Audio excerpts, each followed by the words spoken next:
Hello, welcome to Jason the Old Millennial. My name is Jason, speaking to you in my parents' basement in the great state of Kansas. And doing a video today talking about my top 10 favorite European cities that I have visited myself. One thing you want to know about me is I love traveling, whether it's by car here in the United States, driven to different places, or going overseas, flying overseas to Europe. Yeah, it's always something I always think about. Like, where am I going to go next? What am I going to do next? When am I going to see all this, anyways? And yeah, I don't know. I'm really been in the traveling spirit lately and talking about traveling. So I thought I'd do this live stream. In fact, I started doing this a while ago, doing my top 10 favorite European cities. I was doing a video for each city. I think I only did like 3 videos in that series. I was going to do 10 videos, talking about each city individually. But I haven't been able to finish that, and I don't really do videos anymore because it just takes too much iPhone storage on my iPhone. So it's a lot easier doing these live streams where I don't have to edit them and I don't have to worry about storage space. So I thought I'd do my top 10 cities in one stream. Hey Nick, how you doing? I see you. um, I guess and just talk a little bit about my love of travel. I love traveling to Europe. I've been to Europe 3 times now so far in my life. Um,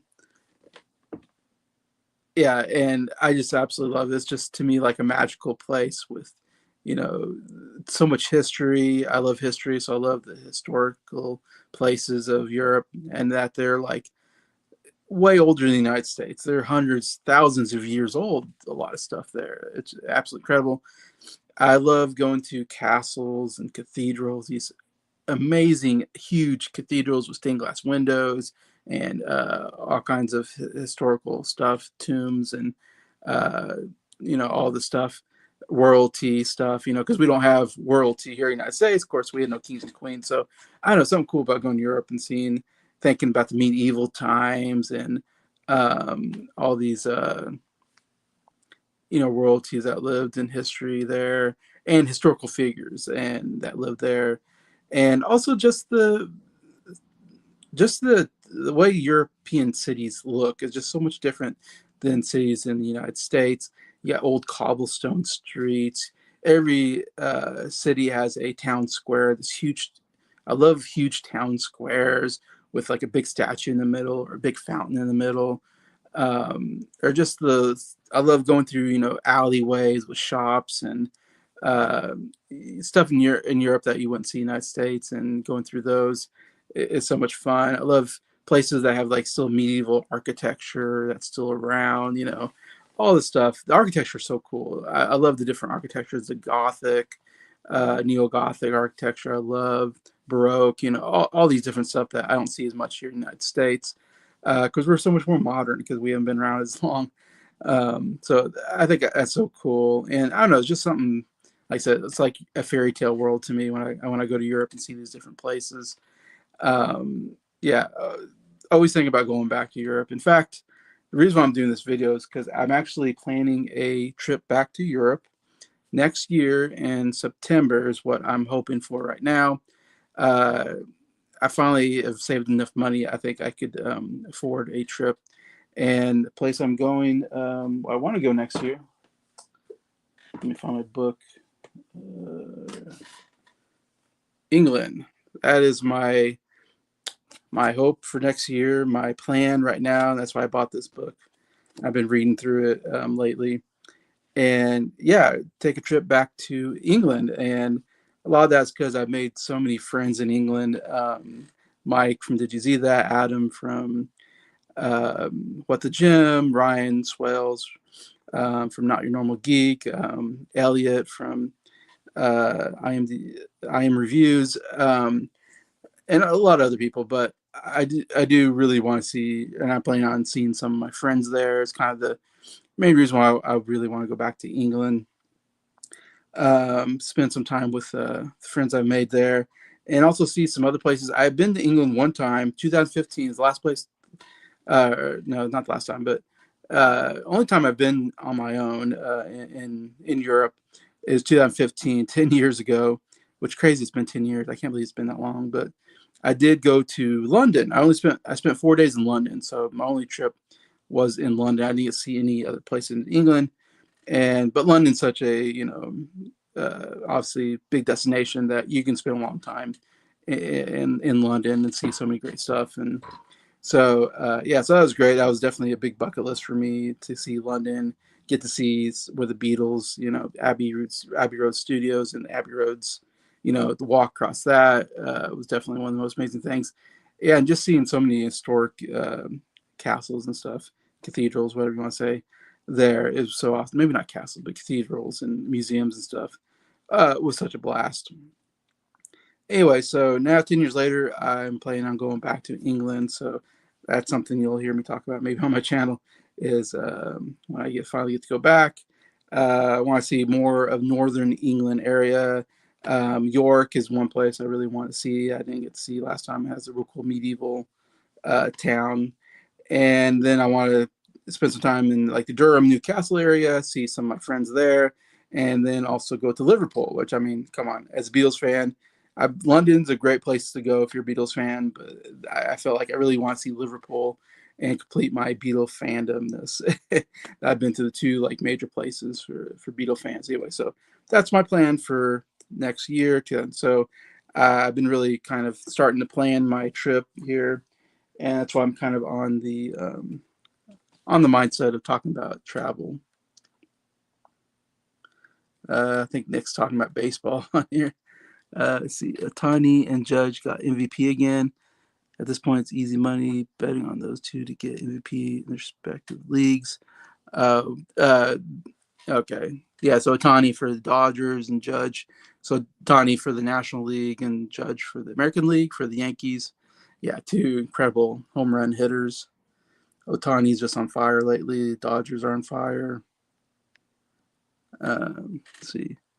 Never left the U.S. before. Maybe someday I'll take a trip to Europe. So now I plan on traveling the country. Yeah, one of Nick's things is he wants to go to every Major League Baseball park, anyways, which is a cool idea. And he'll come maybe Kansas City, and I'll get to see him if he comes to the Kansas City or the Kansas City Royals, anyways. Definitely take you up on that offer and see a game with you. But yeah, and, my love of Europe, I think, really started in the early 2000s. I never really thought about traveling to Europe, I don't think, until maybe the early 2000s when it kind of became this thing of like, man, one day, I always thought like maybe one day I'll get to see, I get to go to Europe because I knew it was going to be expensive. I didn't have any money in the early 2000s. I was just in college, graduating high school, getting to college, and knowing like I don't have enough money to go anywhere. So to me, it was a dream come true just to go to Europe once. The fact that I've gone 3 times and I'm planning a fourth trip is beyond a dream come true for me. But really started because my older sister went to Italy. I forget, sometime in the early 2000s, I want to say, on a choir trip for her church that she went to. They planned this trip and they went to Rome, I think, and Venice, and maybe Florence, all the big cities there.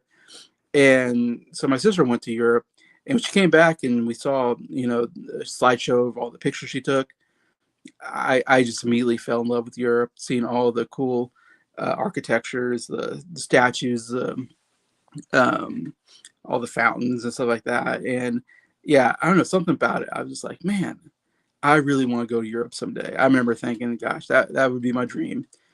I wasn't sure if it was going to happen or not, how it was going to happen, but I was lucky enough in 2008. After I was 25 years old, I graduated from college that year, and my mom planned this trip for us. My mom had been to Europe twice before, once on her honeymoon with my dad, and then once before when she was in high school. She actually went on a European trip. So she'd been twice before. So this is the first time she's been on since my parents' honeymoon. So it's been a long time since my mom had been back to Europe. And so she planned this trip when we went to Germany, Austria, Czech Republic, and spent 2.5 weeks or so there. Really great trip. Really loved getting to do that. Never thought I'd really go back. And then in 2015, I got an opportunity to go, like I said, to London. I've always wanted to go to London. It's like a big bucket list for me. So I'm so happy I do that. Went on my own, which was scary but fun. And And then recently, 2023, I believe it was, my mom and I went back to Europe together. Kind of did a similar trip. Went back to Germany, Czech Republic, and Austria. And I got to see some couple different things that we didn't see before on that trip. And that was a great trip as well. Again, spent like 2.5 weeks there. Um, yeah, and so glad to go back. Mom's so generous to plan that and execute that trip and all that. So I've only been to 4 countries. I've been to Europe 3 times. Been to 4 countries: England, or Great Britain, I guess you call it Great Britain, Germany, Czech Republic, and Austria. So I can only talk about those 4 countries. Obviously, there's so much more of Europe that I haven't seen. I've barely seen Europe, it seems like, to what you could see. Obviously, because there's Rome, Italy. I'd love to go see that. Paris, France, obviously one of the biggest cities and most famous tourist cities there is. Love to see that someday. And then you got, in Spain, maybe Barcelona, Spain.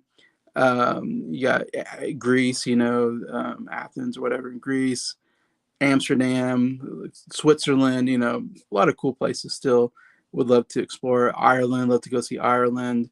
Maybe so you go see Croatia. So there'd be, I don't know if I'd be able to see how much of Europe I'll be able to see in my lifetime, but if I can go back to Europe, I'll take a trip and see more there. Anyway, so that's kind of my travel journey and through Europe.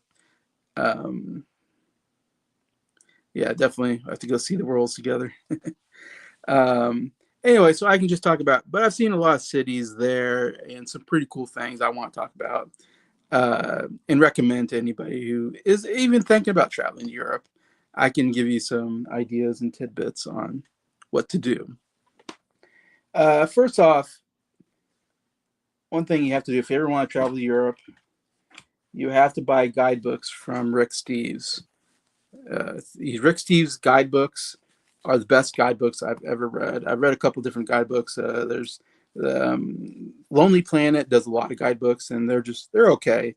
And then Fodor's, I got one from Fodor's, and again, they were just okay. They give you a bare minimum of like what you need. These are so detailed on not only like where to go, like what are the best places to go. It gives you ideas of like itinerary ideas of like what to go visit first, how many days to spend in each city, and it kind of gives you just a really good idea of like what to do each day in that city. And then gives you really good details on how to get around, which I really love because that's a big part of traveling is when you're in Europe, public transportation is a way to get around, of course. It's train, bus, the tube in England or in London, you got the tube, which is great. Taxis, you could drive, but I wouldn't recommend ever driving. It's not something I'm going to do or ever probably will do. But you can get around so well using other public transportation, which is something to get used to because we don't do that here in Kansas anyways. I drive everywhere. So using public transportation is definitely something to get used to, but definitely study up on that and how to get to each city, what's the best way to get everything in advance, buy everything in advance.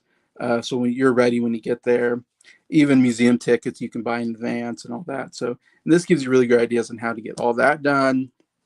So yeah, these are so monumental to traveling in Europe is get a Rick Steves book on where you're going, whether it's a country or a city specific. You can see some, he has a lot of different guidebooks for all that. His website's a great website. You can also go to the Rick Steves website and you can buy stuff to help you on your travels, like luggage or backpacks and stuff like that. And good stuff there. He also has a DVD series that you can watch. A lot of stuff you can watch on YouTube nowadays, so you don't have to buy the DVD if you don't want to.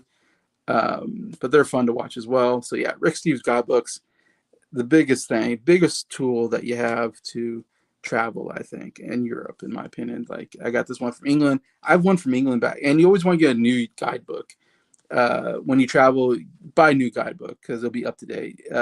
That's a big thing is being up to date. You need to be up to date on because things are changing all the time. But I bought this just recently. I have another one about England back in 2015 when I went to London, anyways. But I got this English one. Got one Germany. This one's on Vienna, Salzburg, and Tyrol. I got one on Czech Republic, Czech and Slavic Republics. And then this is a cool book to get as well. I needed to get an updated book. This is called Europe Through the Back Doors, which is definitely very, Rick Steves, kind of trademark, I guess, of Rick Steves stuff, is just how to travel. This is a book that just kind of explains like what things you need to think about when you're traveling, uh, like just like how to not get scammed or get thieves steal stuff. You get like a money belt that you put under your shirt, and that helps for that. And again, how to travel, how to sleep, how to budget your trip. It just kind of goes through all that stuff, and then it goes through different countries and kind of talks about like the places to go, because he recommends not just the big cities but other attractions around the big cities, and also just getting into the culture, and not just doing the touristy stuff, but going outside and go to a pub, and just talk to locals or something. He loves that kind of stuff. Go to a festival. But yeah, there's a lot of cool ideas and trip ideas in here as well. So that's a great book to get.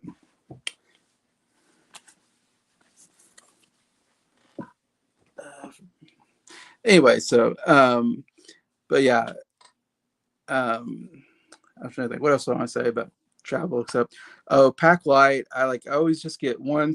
I got like one rolling suitcase that we went last time, and one kind of small kind of backpack, because you can carry on like luggage that you can put in overhead, and you can wear a bag because it's like women have a purse that they can keep with them. But if you have, as a guy, if you have like a small backpack, you can carry that on the plane as well. So pack very light. The less you have, the easier it is to get around, for sure. Um, I would say, yeah, definitely you want to go to like, it's obviously you're going to see the big cities. That's where a lot of big stuff is. That's where a lot of tourist stuff is. So, you go to England, you're going to have to go to London. You have to see London. So get into London, stay, several days there. And it's nice to have just one hotel for a while instead of having to change hotels all the time. So get one hotel and take day trips to places nearby. I think it's a lot better to do that.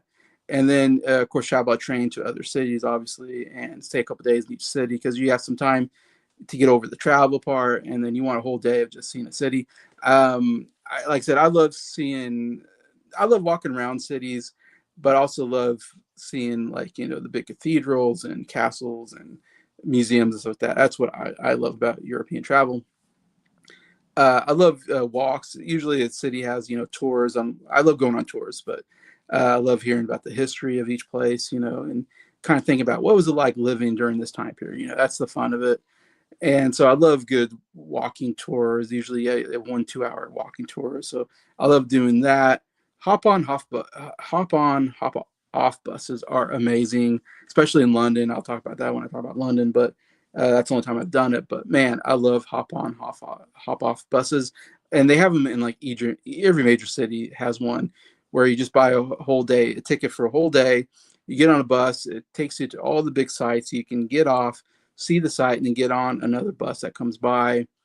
Man, it's amazing, and it's just so fun. Just even I don't know, travel by bus in a city is just the most relaxing thing ever. I absolutely love it. Just letting someone else do the driving.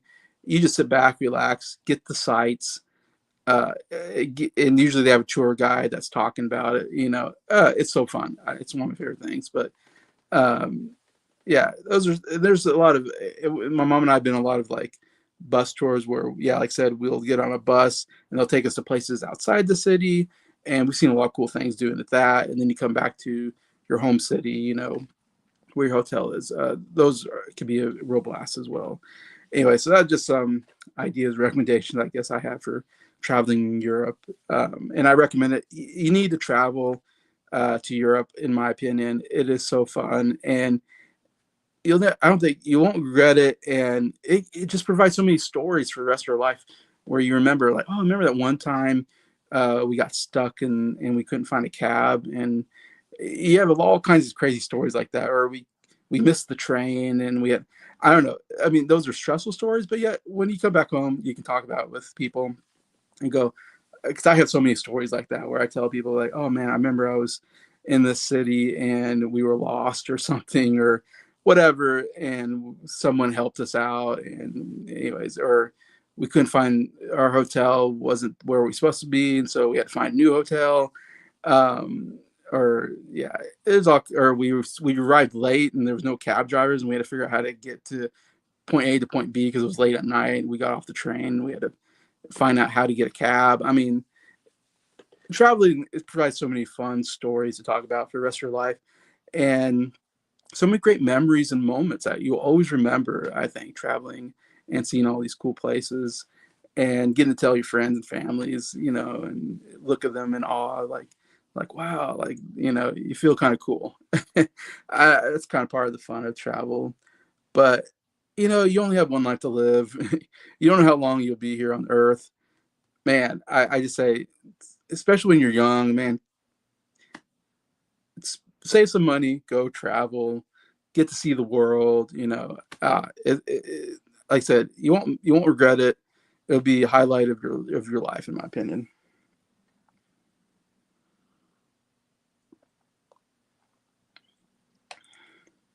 All right, saying that, let's get to my top 10 favorite European cities that I have visited. Um, so the first couple I've talked about before, but I'll talk a little bit more about it. At number 10, I have Eisenach, Germany. So I'll get my German book out here. Eisenach, Germany, not a city you're going to ever hear about. And the big thing about Eisenach, why it's even a place to go to, is if you're into, well, it's number 10 because there's really only one thing to see there, and that's the Wartburg Castle, which is an awesome castle. And it's historical because it was a place where Martin Luther stayed there for a little while during the whole Protestant Reformation. And my mom and I went there back in 2023, like I said, because we were seeing a lot of the big sites of Martin Luther. So I do have a lot of Martin Luther sites on my list here. And so we got to go to different places to see like where he went to college, maybe, or where he grew up, or and where he did a lot of his major stuff. And Eisenach is one because during everything that was happening, there was a lot of Catholics were mad at Martin Luther, and his life was definitely in danger. Lots of threats on his life, and so the prince, I'm forgetting his name, it's like Prince Philip or something, I can't remember, who was like running that region, took Martin Luther and hid him in his castle in Eisenach, the Wartburg Castle, to kind of keep him safe from all the dangerous Catholics that want to kill him because it's blasphemy and all that, heresy that they believe that he did. And so, yeah, so he stayed on in the castle, and he even grew a beard and like changed his name so no one knew who he was, and he would be walking around the castle grounds.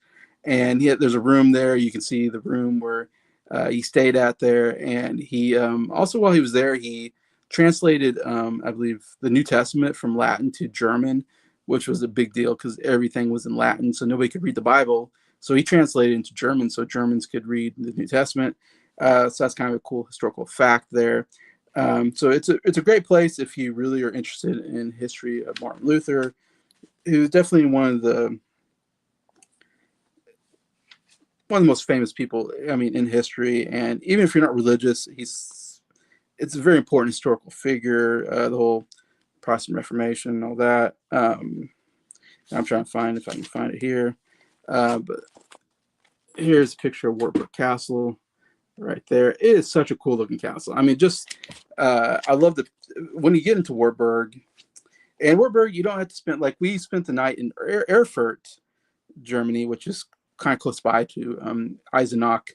And we just took, I think we took a train or something like that out to Eisenach, and then we got a cab to take us up because you have to go up, like, yeah, it's up high, like most castles are in cathedral, whatever. So you have to go. So you have to get a cab to take you up this place. But even when you get into town, you can see it. It's like wherever you go, you can see Warburg, and that's true of a lot of European cities.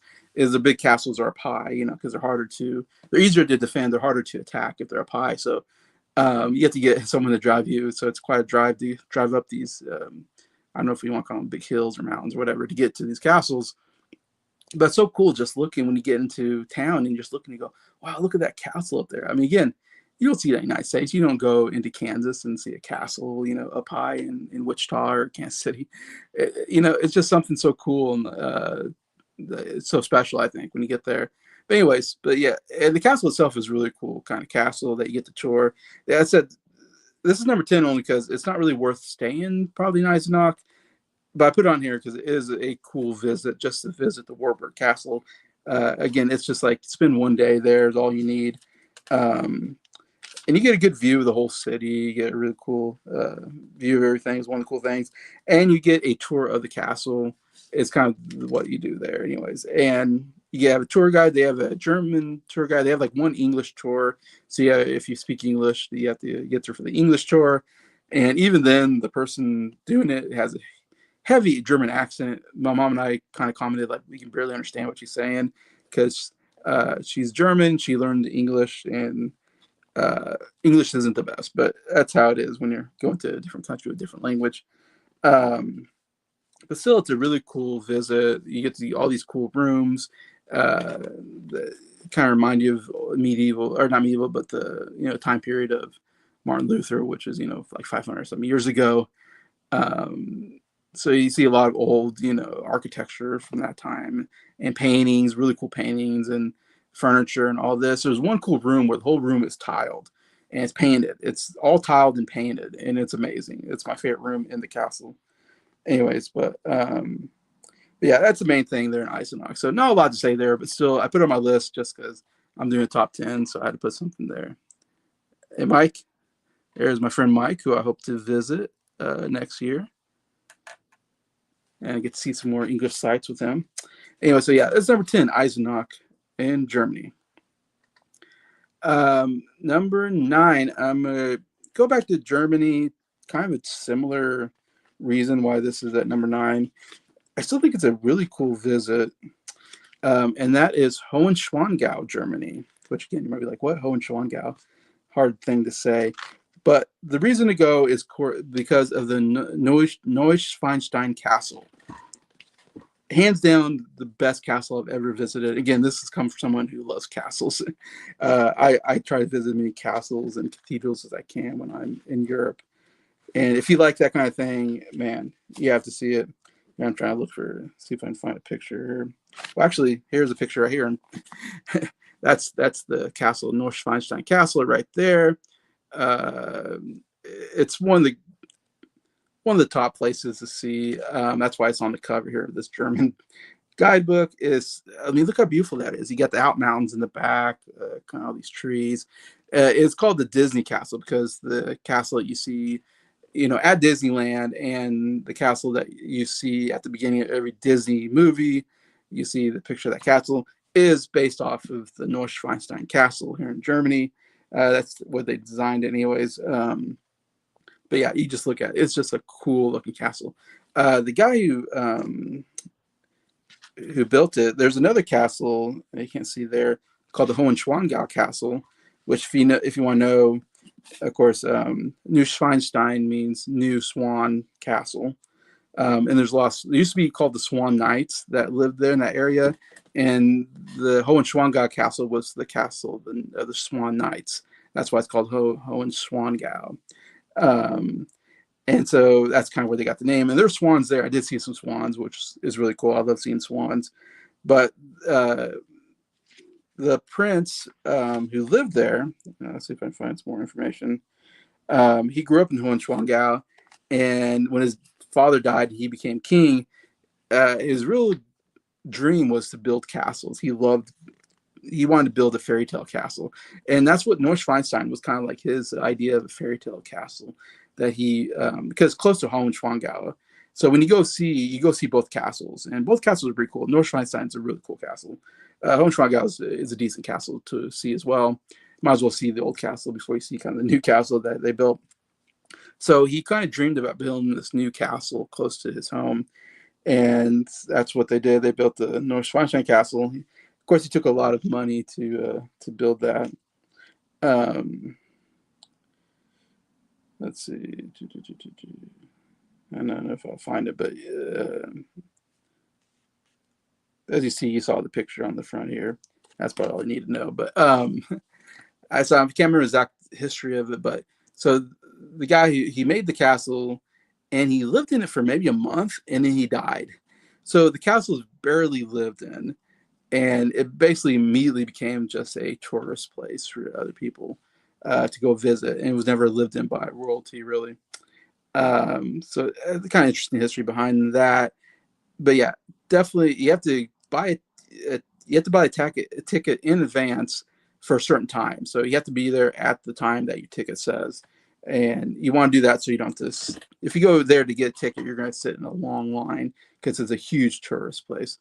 But like I said, that's the only reason to really go to Hohenschwangau. I think my mom and I spent one night in Hohenschwangau, maybe 2 nights, and the only thing we did was we saw this castle, basically the two castles there. Like I said, the view is amazing, and we got some really good pictures actually from outside. You can't take pictures inside, but we took really cool pictures of the area outside that are some of my favorite pictures that we've taken. But yeah, it's such a cool castle because every single room is painted like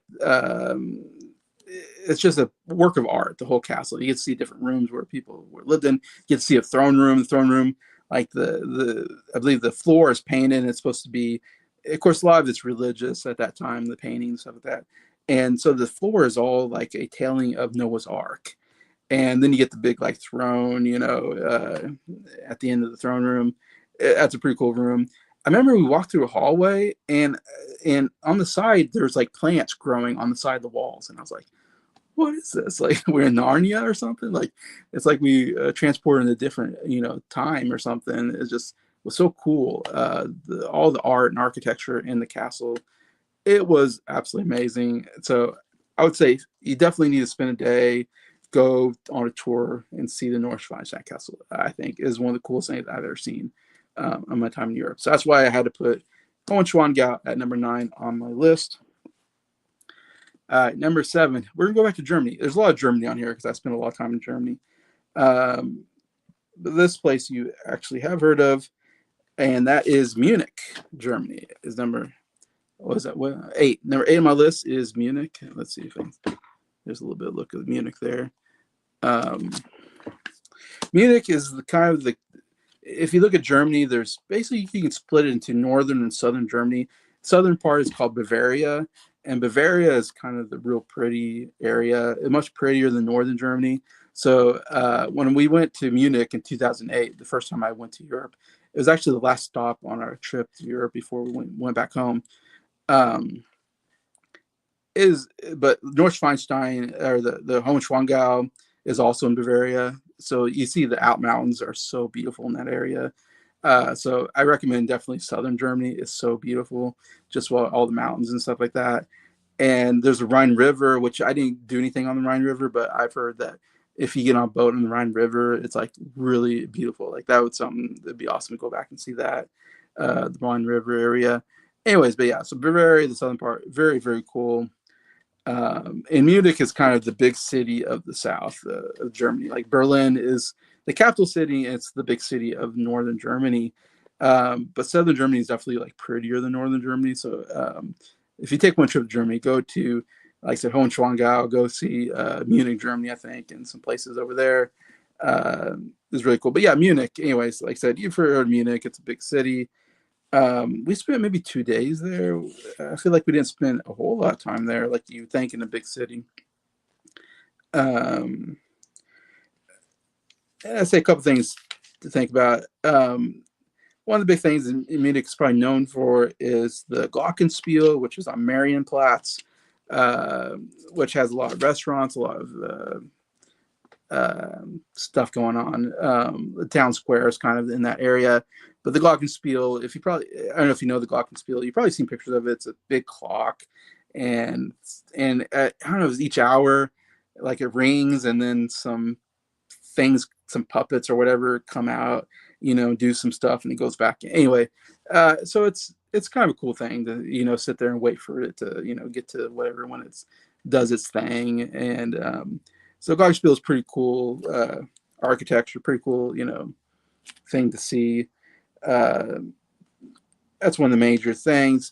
the my absolute favorite thing to see or to go do in Munich is go to the Hofbrauhaus, which is a beer, I think call it beer garden, but it's just a restaurant. It is one of my favorite things I got to do in Germany, and it's my favorite thing to do in Munich. So if you go to Munich, you have to go to the Hofbrauhaus, spend an evening in the Hofbrauhaus, and you go in it, and it's just full. At least when I went there, it was just full of people, and you got a band in the middle, and it's these guys, and they're all wearing lederhosen, which is the you know traditional German outfits you've probably seen, but they're all wearing lederhosen, and it's like you got like trombone, trumpet, or something, a tuba guy, and they're playing like I don't know whatever traditional German music.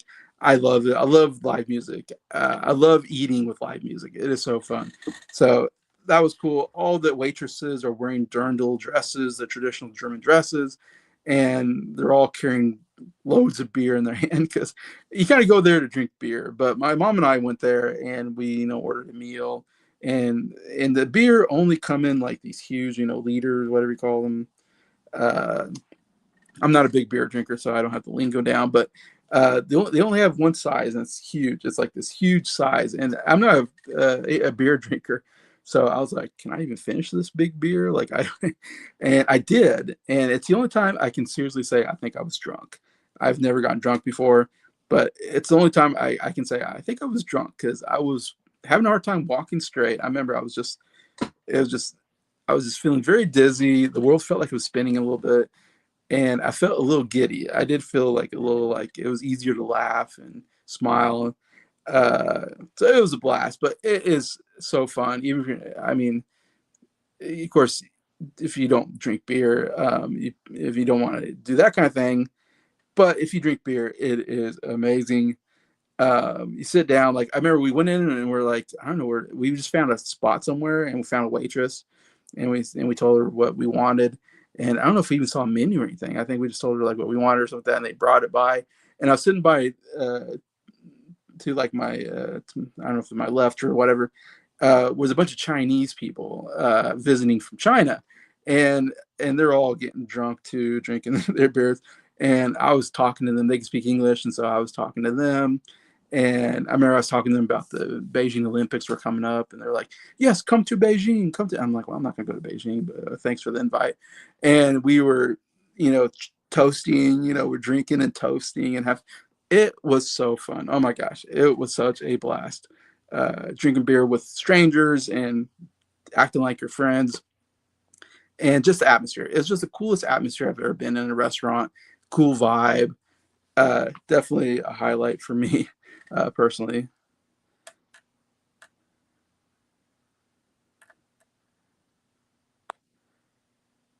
Let's see. I have Jackson here, who loves to travel as well. I don't know if he's been to Europe. Let's see. Yeah, gonna have to think about my favorites. I know. Oh yeah, he's been to Europe. He lived in like Ireland for a while, so I know he's probably got some great places as well to go to. Let's see. Only been to Frankfurt and Hamburg in Germany. Frankfurt's kind of boring, honestly, but Hamburg is great. Yeah, I've been to Frankfurt. Like I think, or I've been to Frankfurt Airport. I don't know if I was actually in Frankfurt. I might have been in Frankfurt barely, but I didn't see anything in Frankfurt or do anything in Frankfurt, which is again in the northern part of Germany, and but is um, a major city in Germany actually. Where yeah, I think we got on a flight from Frankfurt back home. In fact, anyways, but yeah, Hamburg. I only know Hamburg through the Beatles. Went to Hamburg, and I'm sure there's a lot of cool stuff there. That might not be a bad place to visit. Um, but yeah, so definitely go see the Marienplatz, go see the Glockenspiel, go to the Hofbrauhaus. There's a museum called the Residence, which was really cool that we went and saw, which has a lot of cool jewelries and crowns and paintings. It was actually a really cool museum that we went to. And the only other major thing we did, like I said, we spent maybe 2 days, so there's probably more stuff to do. But actually, the other thing we did was right outside of Munich. Um, see if I can find it here.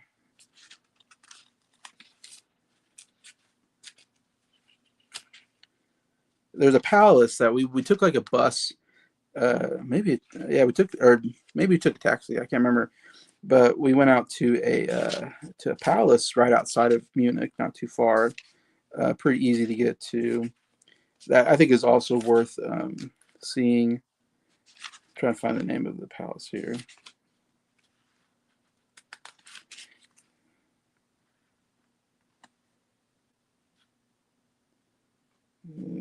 Let's see.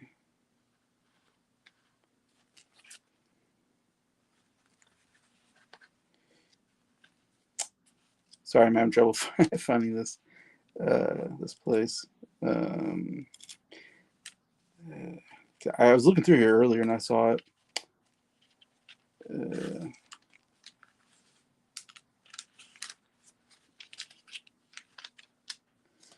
it's called like Hellbrunn Palace or something like that.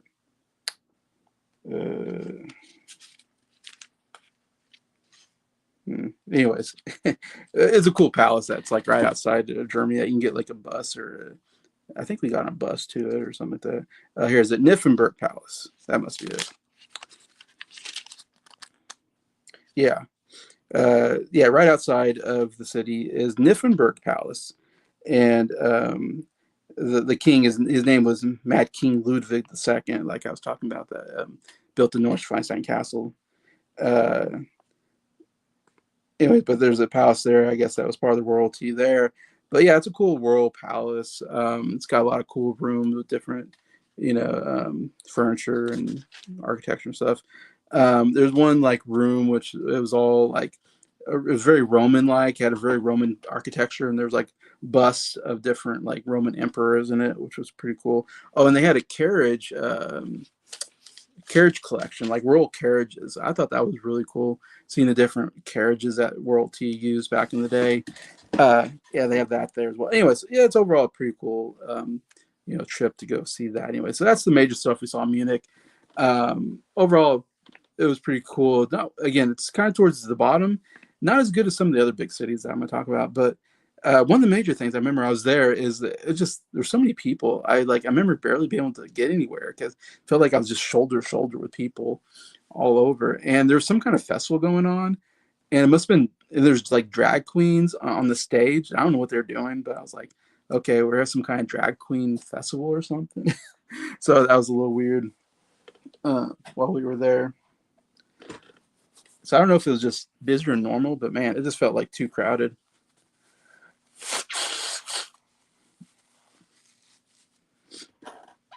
All right, so that was number 8 on my list, Munich, Germany.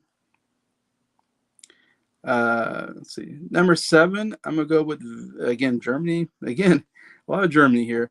Wittenberg, Germany. Uh, I don't really have anything shown that, but Wittenberg. That was like the first place we went to in 2023.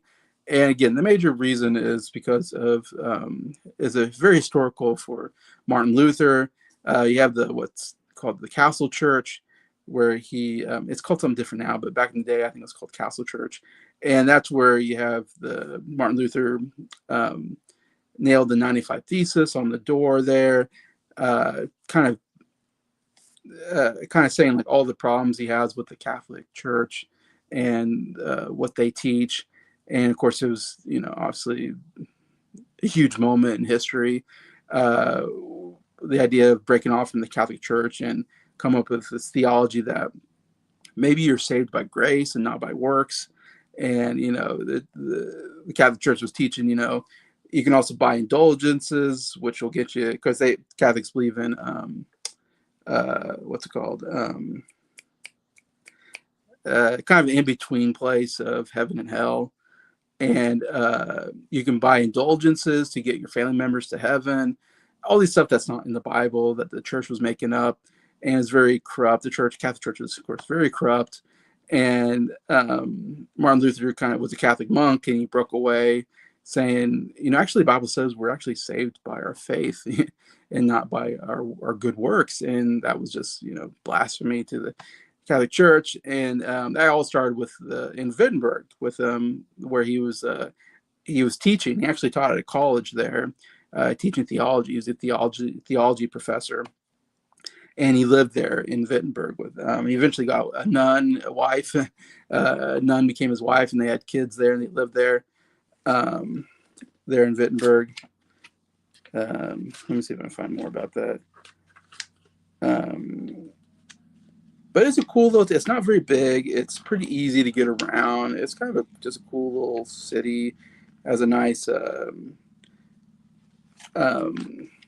nice town center. Again, I love town centers. They're always so big. And there's two statues. I'm trying to remember who the other statue is, but there's tons of more all over northern Germany. And this is in northern Germany area, but because in northern Germany, I believe is more Protestant, and in the south part of Germany is more Catholic. And northern part of Germany, there's Martin Luther statues everywhere. I mean, he's definitely like the biggest celebrity there in northern Germany, and one of the most famous historical figures, really, of all time. I would say. Let's see.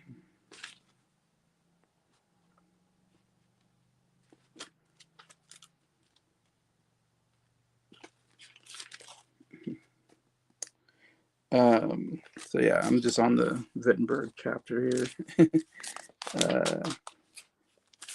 Right after Eisenach here. But yeah, the main square is pretty cool. Like I said, it's very easy. There's two major churches there. Like I said, the Catholic Church, and then uh, where you get to see if the Nine Baptistas, and you go inside, and it's really cool. There's we had a tour guide that took us through it, which was really cool. And there's like tomb of Martin Luther, and his wife is in there. Okay, the other guy I'm thinking about is Philip Melanchthon. He wrote a book on Lutheranism. That's kind of the basis of like the Luther theology. So he's very huge there as well. There's a statue of Philip as well as Martin Luther, and he was also he also taught. I think he taught Greek. He was like a Greek teacher or something like that, and they weren't necessarily friends, but they were colleagues, basically, Martin Luther and Philip.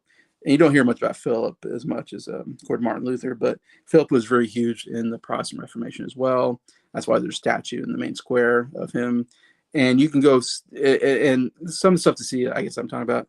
Sorry, I'm getting ahead of myself. But like I said, you have to go, of course, the main thing is seeing Castle Church. Um, you have to see it. And they have this door that kind of commemorates. It's not the actual door, because the actual door was wooden, but they have a door that's like more metal, whatever, that they put there. But it's a good place to get a good picture and go, wow, this is like the place where one of the most major events happened in history.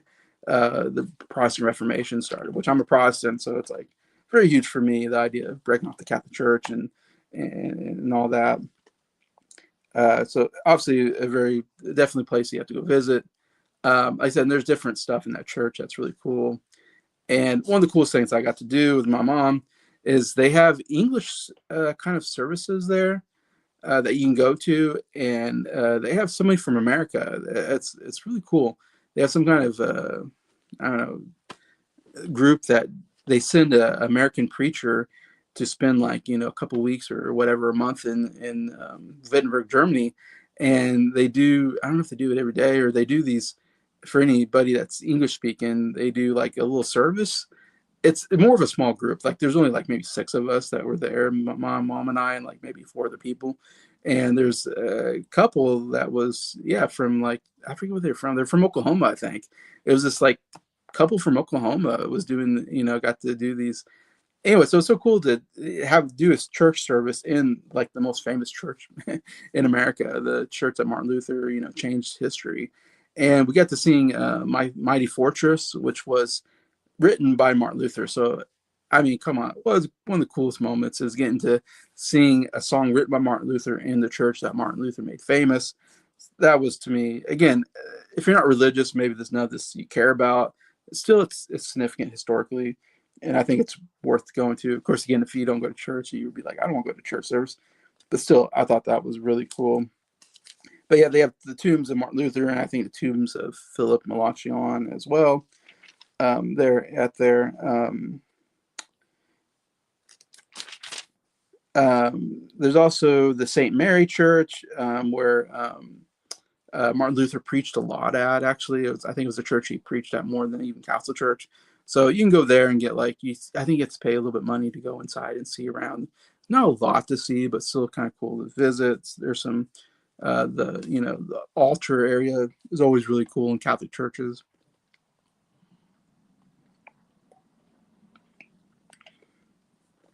And the church itself has like two kind of towers. And our tour guide even told us about there used to be someone who lived in those towers or something like that a long time ago, but no one lives there anymore. And it was basically an apartment up there, and they were in charge of something. Anyways, that's why they lived there. But so there's some cool stories there. Um, then you go visit Luther's house. Again, this is all kind of dealing with Luther.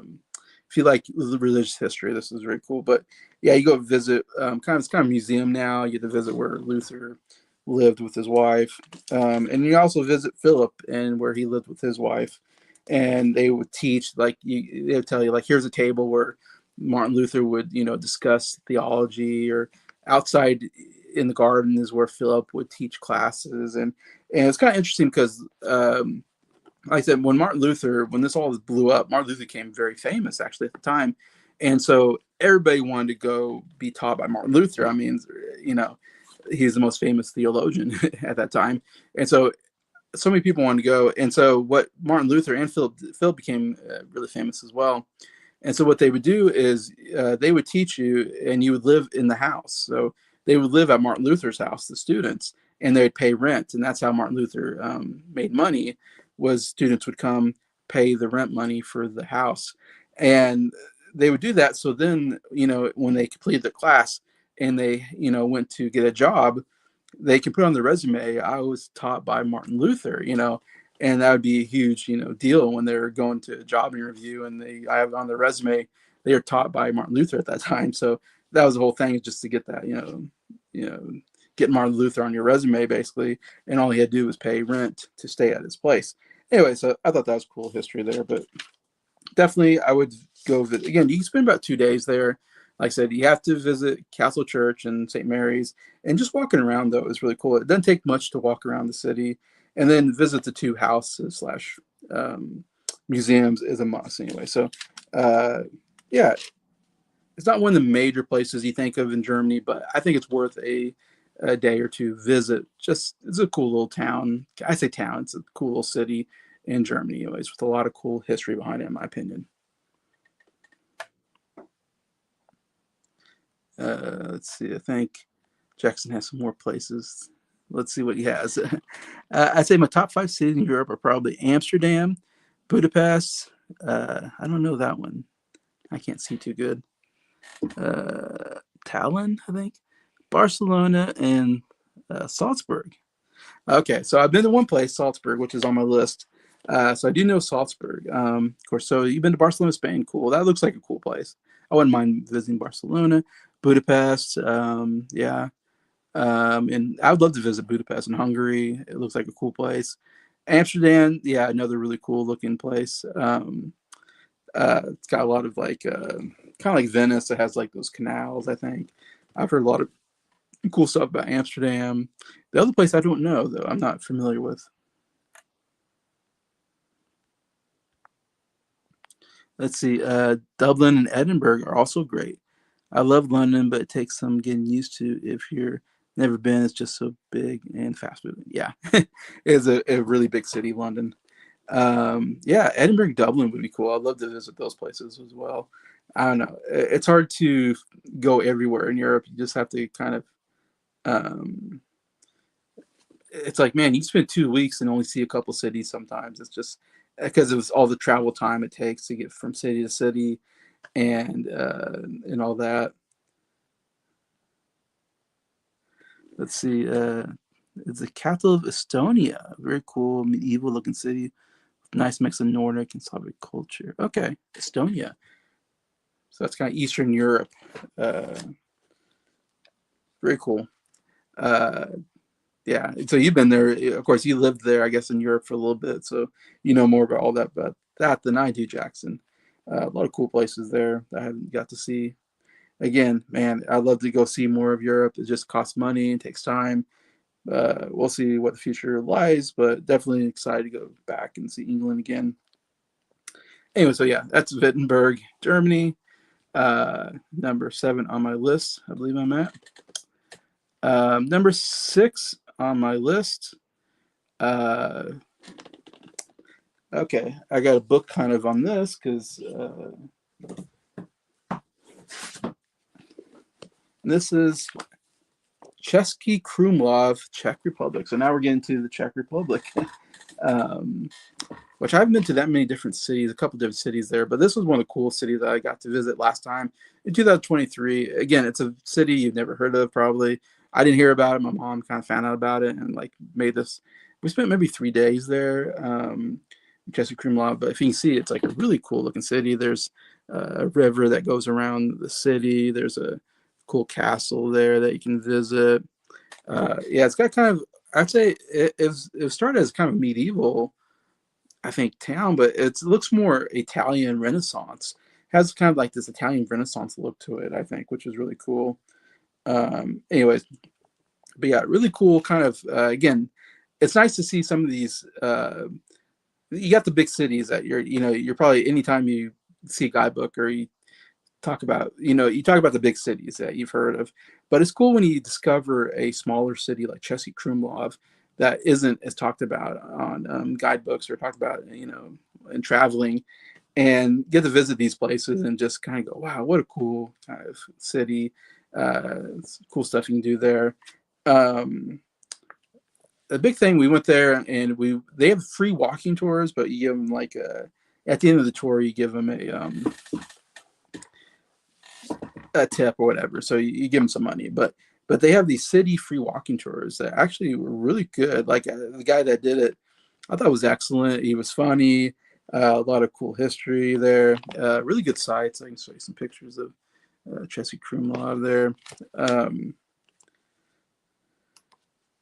Lots of good history as well. I think there's a tower you can climb up and get a good view of the city, like right there.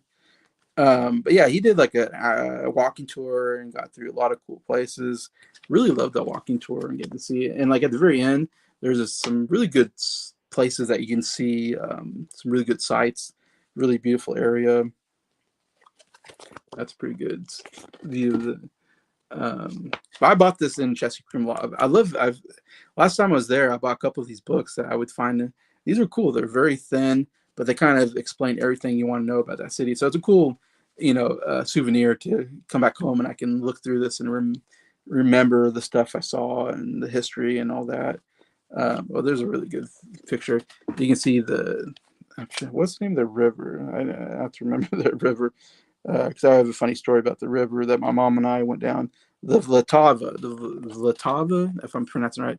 So there's the Vltava River that goes, around that you can canoe. Me and my mom went on canoe actually and kind of went around, and so that's kind of cool that they have that river there. Like I said, they have the castle over here that we went and saw.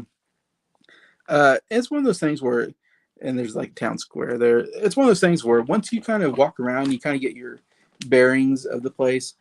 And it's just so cool just to walk around these kind of medieval Renaissance looking cities. It looks like you're in a different place. It's just nothing like you ever see in the United States. You're just transported into a different world. Part of the fun is just walking around and seeing different shops and restaurants and the town square with whatever, and the cobblestone streets are just so cool. And yeah.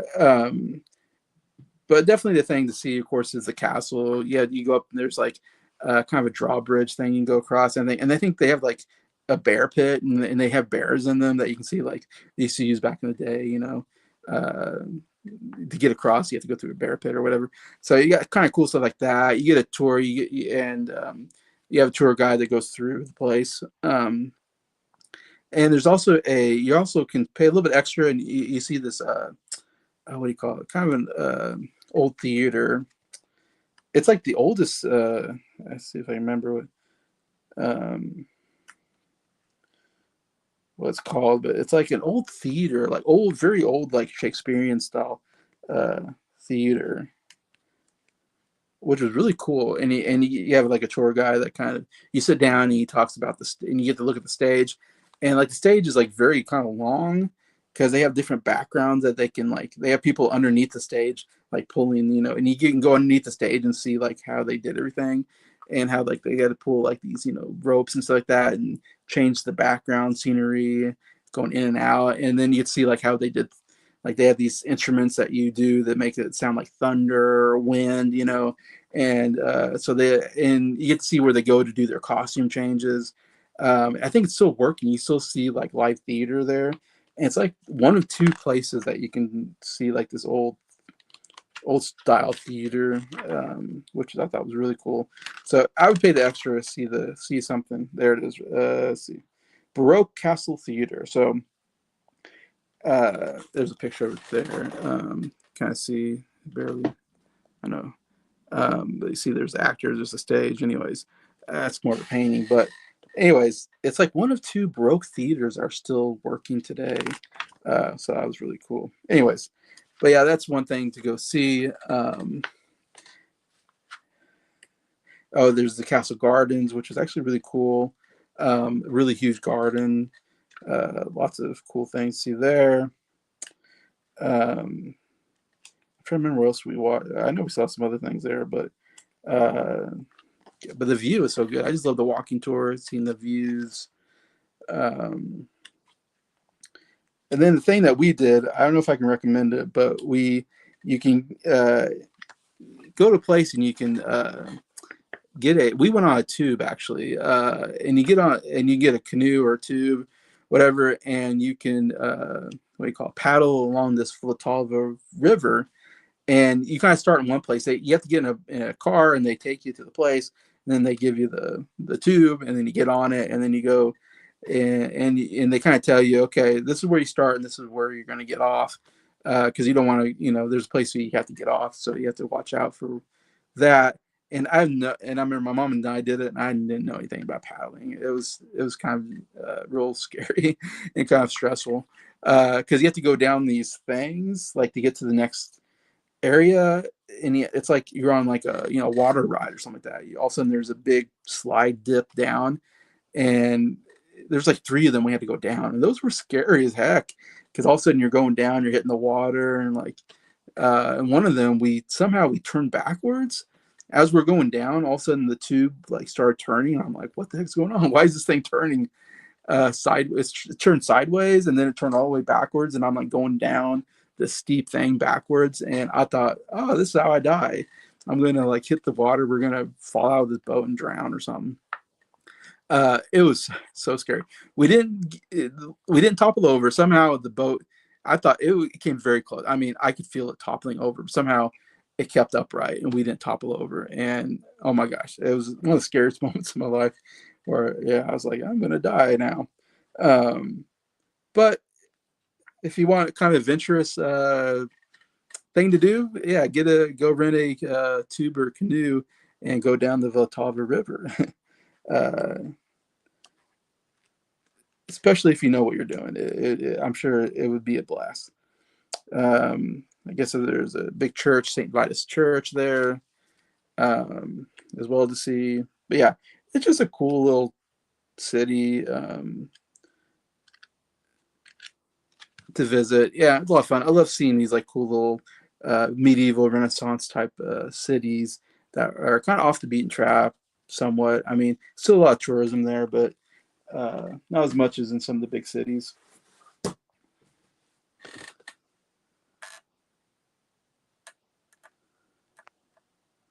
Okay, so you've seen Chesky Krumlov. Wow.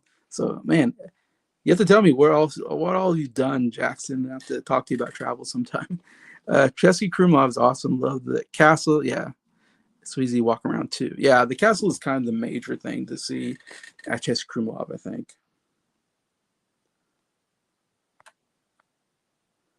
And it's so cool to say Chesky Krumlov. Everything is Chesky, something Chesky Da Vinci, Chesky Krumlov, a lot of places like that. It was hard to get to the. Yeah, I think we had to take a van. We had to like there was some kind of van service that took us there, if I remember right. Yeah, we had to take a van or something. No, we took a bus. That's right. We had to take a bus from wherever we were. We had to take this bus, and it was one of those things. Again, part of traveling is nothing goes right when you're traveling. And I remember my mom ordered a ticket online to this bus, and we were in Prague because we took a tour in Prague or something like that, and then we had to get on a bus to Český Krumlov, and it was like a couple hour bus ride or something like that. And we went there, and they said our ticket was like invalid or something like that. So my mom bought the wrong ticket or something like that online because again it's all in Czech, and so she didn't know Czech. And so then we had to buy another ticket. Two of us had to buy a ticket to get on a bus that was later in the day. And so we ended up getting to Český Krumlov like at nighttime, and we had to call because the person wasn't there, so we had to call them and tell them we're late. It was so stressful, and we had to get a cab. We got there and it's dark outside, and we had to find a cab driver to get us to our hotel. Oh my gosh, yeah, that was another like stressful moment of like, oh my gosh, what if the person isn't there to open up the door that we can get into our hotel and we have nowhere to stay that night? It was one of those things. But yeah, so it was. We had a hard time anyway, so I kind of get what you're saying. But so you took a train, but didn't go all the way. Yeah, so we had to call a taxi in a nearby town in very broken German. The driver was Czech but spoke German. Yeah, you get a lot of that kind of stuff. Um, like I said, yeah, we took a bus from Prague to Český Krumlov, and it didn't go smoothly. If we had the right ticket, it'd been probably okay, but we didn't have the right ticket, so we had to wait like hours to get a ticket to the next bus going to Český Krumlov. So that was quite something to go through. Yeah, and then we had to take a taxi from where the bus left us to get into where our hotel was. But yeah, still, it's really cool city to visit. All right, so that's number 6. So number 5 on the list. Let's see if I can find number 5 favorite city. We talked. Jackson mentioned it, and I have a hat. Salzburg, Austria, is number 5 on my list here. Yeah, I got this. Of course, I bought this in Salzburg. I love wearing this hat because I'm like, man, I bought this hat in Salzburg, Germany, which I think is really cool. I mean, Germany, sorry, Austria. Apologize. Yeah, Salzburg, Austria. And I have the book on Vienna, Austria. Uh, I didn't I didn't go to too many places in Austria. I feel like, in fact, we didn't go to Vienna. I don't think, and I know that's like the major city to go to, but we didn't really. We might have went through Vienna. I don't know if we got out or not on the train, but went to 2 different places. I'll talk about the other place later in the video. But this last time we went to Salzburg, I didn't go to Salzburg in 2008, but 2023, when my mom and I were going through, we went to Salzburg. And that was always a place I really wanted to go to. It always looked like a cool city. I've seen a lot of travel videos on it. And the biggest thing is the fortress there. I mean, when you go in, again, it's kind of like Warwick Castle. It's like way up high. As soon as you get into Salzburg, you see it's called a fortress, but it's like a castle.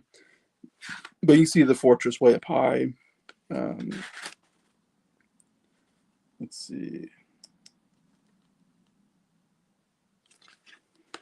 Let me find the page here.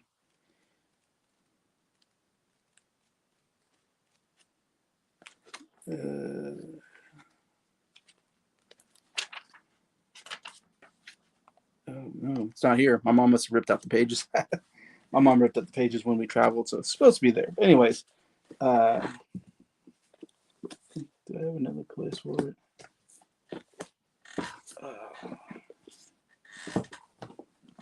Let me look through my Europe through the back door. I thought I saw it somewhere. It might have been in this book.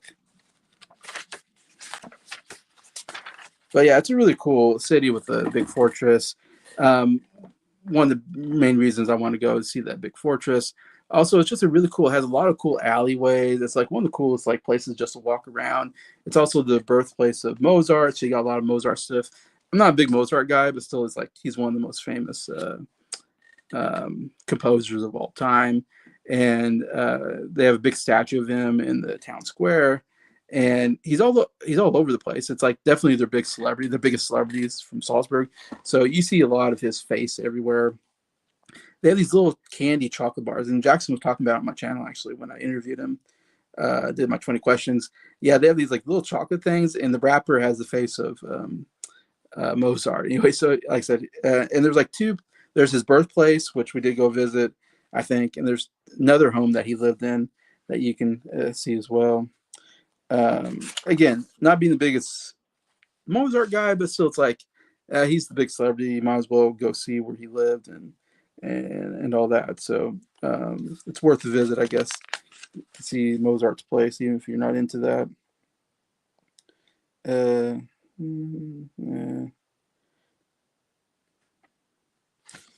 Can't remember where I saw Salzburg somewhere, but yeah, like I said, and part of like I said, this is Lonely Planet. I didn't even mention that's actually not even Rick Steves. I showed that earlier. Um, well, I just go off memory on Salzburg, I guess. In Salzburg, uh, well, in Rick Steves, you can get these audio tours, and like one of the cool things my mom and I did is you can download an audio tour like a podcast, and you just put your earbuds in, and you just follow his he'll tell you where to start, and you just follow his direction, and you just listen to Rick Steves kind of give you a tour, which is really cool. And again, it's a really cool city to walk through. It's very beautiful. There's so many statues and fountains all over the place that are cool to see. There are horse-drawn carriages, of course, you can get on and take you through, which I didn't do, but it was kind of cool thing to do. Um,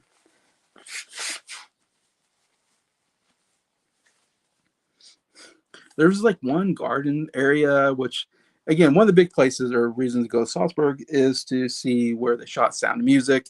That's kind of, if you know the movie Sound of Music, they shot a lot of it in Salzburg, Austria, and or around that area. And so you can see like some areas where like they did Do Re Mi and went through some of those areas, and we did that on our own.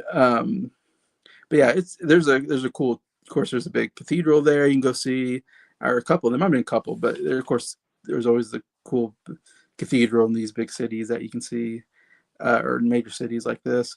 The fortress, obviously, you have to get on a thing that goes up because you have to. Again, it's up high, so you have to get on one of those what do we call them that takes you up high, anyways, which is kind of scary, somewhat. But yeah, you go to the fortress, and I don't think there's a tour guide. I think you just went on your own, and you get a really cool view of all Salzburg. I got some good pictures of all Salzburg from up there, and you can sit and eat and just like look out and see the view. I love that. I love when you can sit and just eat and just see the views. It's so cool. But yeah, it's just a cool fortress. A lot of cool stuff to go see. Different rooms and stuff like that. And I can't remember. We must have had some kind of something that told us what places were. I might have had like the Rick Steves tour book or something that I was reading as we're going on. But yeah, definitely a must see is the fortress. We did go on a Sound of Music tour, which again, if you're not a Sound of Music, maybe that doesn't interest you.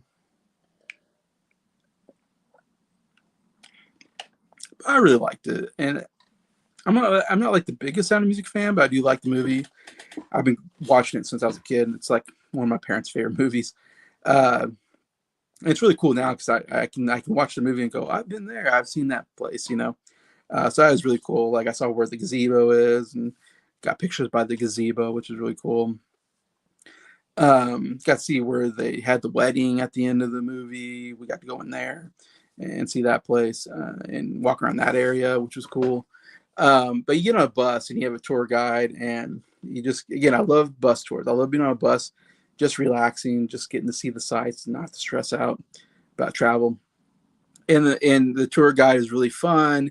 We had this lady, and she talked about the history and stuff that. And I think they even played songs, and we sang. That was, I don't know, it was a blast. We got to sing all these songs from the movie as we are going along, and we got to one place. We got out, and we had a really cool view of the out mountains. I got some good pictures by. Uh, anyway, so we got to see some of the sites like the gazebo and all that, and it was kind of rainy. I remember that day, so we were rained on a little bit, but yeah, it was a fun Sound of Music tour. So if you like Sound of Music, I would recommend it. It was a cool thing to go see and do. Um, so in that area, actually, right out, and we and you, it's not just Salzburg. It's like you also travel. The bus goes outside of Salzburg, of course, to see a lot of the sites. Um, but one of the cool things is there's a palace there. Kind of, you get. We got on a, I think we got on a bus and took us to this palace that this guy built, and I'm forgetting the name of the palace, like Holborn Palace or something like that. And one of the coolest things I ever got to do is there's this the fountains. There's this place called in that area called like the fountains, and this guy built this extravagant fountain area, and not just like big fountains like you would I'm thinking of, but it was like a trick. It was trick fountains. Like it's hard to explain, but so you buy a ticket, and first you have a guy that kind of explains the whole area, or who why he built this place, and he would have his friends over, like he would have parties at anyways, and he had like a button that he turned on the fountains, and there's fountains everywhere, so he would use it to get his guests wet, just as a prank. It's almost like a good prank place, I guess you can say. Like one of the first places we you go to is there's this big giant table, and with all these chairs, and there's holes in the chairs and the table, and my mom and I, and he has people sit around this table. My mom and I were two that volunteered to sit on these chairs around this table, and so he turns on the fountain, the water, and so water comes up from behind you and like goes up behind you, and then water comes up from the table, and so you get wet. But it was like, again, a way for him to trick and kind of his guests. This guy would have guests over, and then he'd turn the water on and just, while they're eating, and just, surprise them. I guess he's a bit of a prankster, but that was like one place. But then most of it, you just kind of walk around, and every once in a while, water would come and hit you from somewhere, and you're like, "Where did that come from?" Because he just had all these different places with where it's just extravagant. I don't know how you keep the upkeep on this place, because all the different places where there's water can come through. Like there's one walkway you walk, and the water kind of goes over you. It was really cool. And you go inside buildings. There's buildings that you go inside, and they're dark, and they've got different fountain stuff there. It's hard to explain, but it is so cool. Like I didn't like when my mom told me, I'm like, okay, it sounds kind of interesting. And then we did it, and I was like, this is like one of the most fun things I've done. Like I have to highly recommend this place. Anybody that's in Salzburg, Germany area, go see the fountains. Uh, just not too far away. Get a bus there, and yeah, especially kids. I think I had a blast, and like I'm not a kid, but I think if you're a kid, you just have such a blast with all the fountain water coming and all the different designs and stuff. It was really coolly designed, and yeah, it's cool because you just walk from place to place and see the different things that he designed with water coming out of it.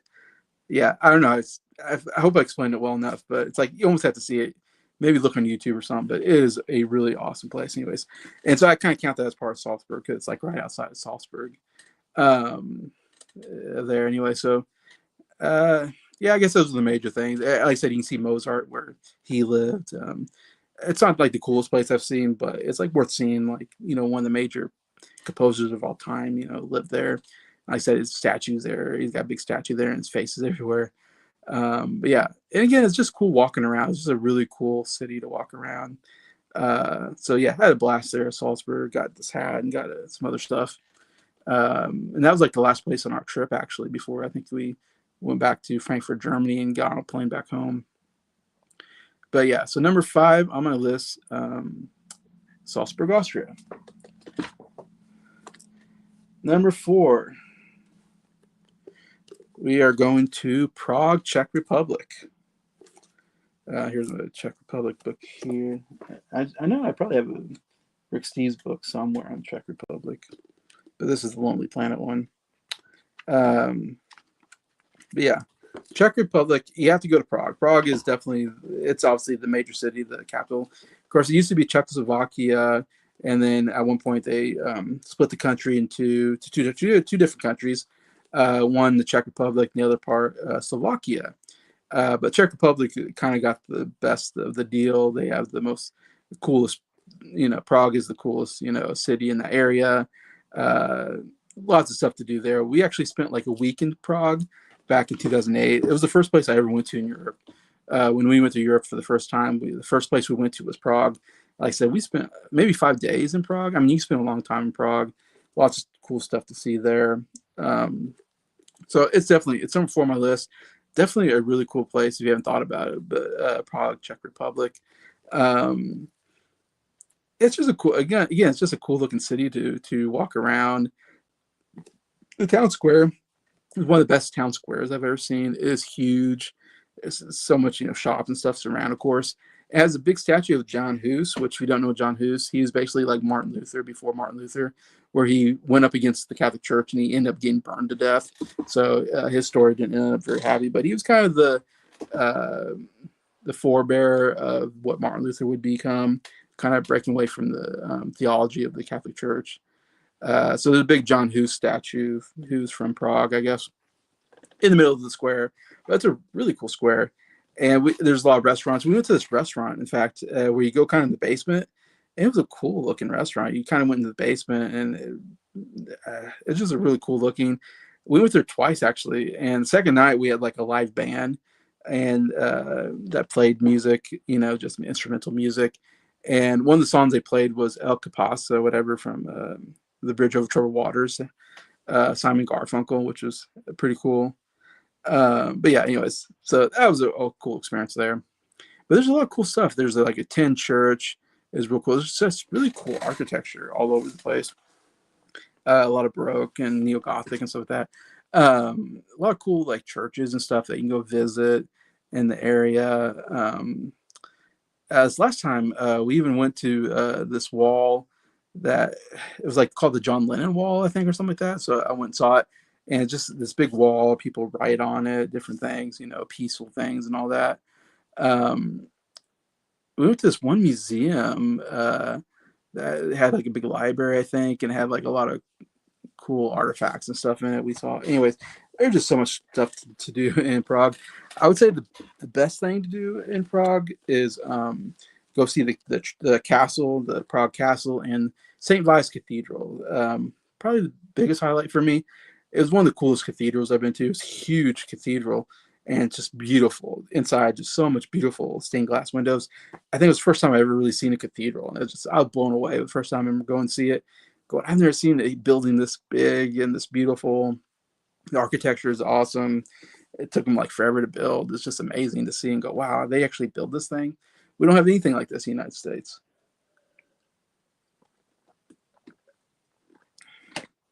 So definitely go see St. Vitus Cathedral. The castle is really cool. They have the Changing of the Guard. I got to see, of course, a lot of times you think of London as like the big place to go see the Changing of the Guard. But the Prague Castle has a Changing of the Guard, and that was really cool to see. So I get to see that. And it has a cool museum there, a lot of medieval armor and weaponry. And yeah, it's a really cool museum there at the castle. So yeah, definitely, I think the best thing is to go see the Prague Castle and St. Vitus Cathedral. One of the major things you see there is St. Charles Bridge. That's kind of maybe the most well-known place to see, I guess, that they're known for. It's a long bridge with statues all along it. It's cool. The only problem is it's super crowded, and there's tons of people selling. There's people selling stuff on there. There's beggars begging for money. People, want to do your caricature, paying money or something. Anyway, so it's kind of sucks that there's all these businesses along the bridge. They're like, gosh, I wish I could get rid of the bridges and I just want to walk this cool bridge with all these cool statues, and you get to walk across the river. You definitely have to do it. I mean, it's free, it's easy. You just have to walk across the bridge. It's definitely one of the big things you have to do there in Prague.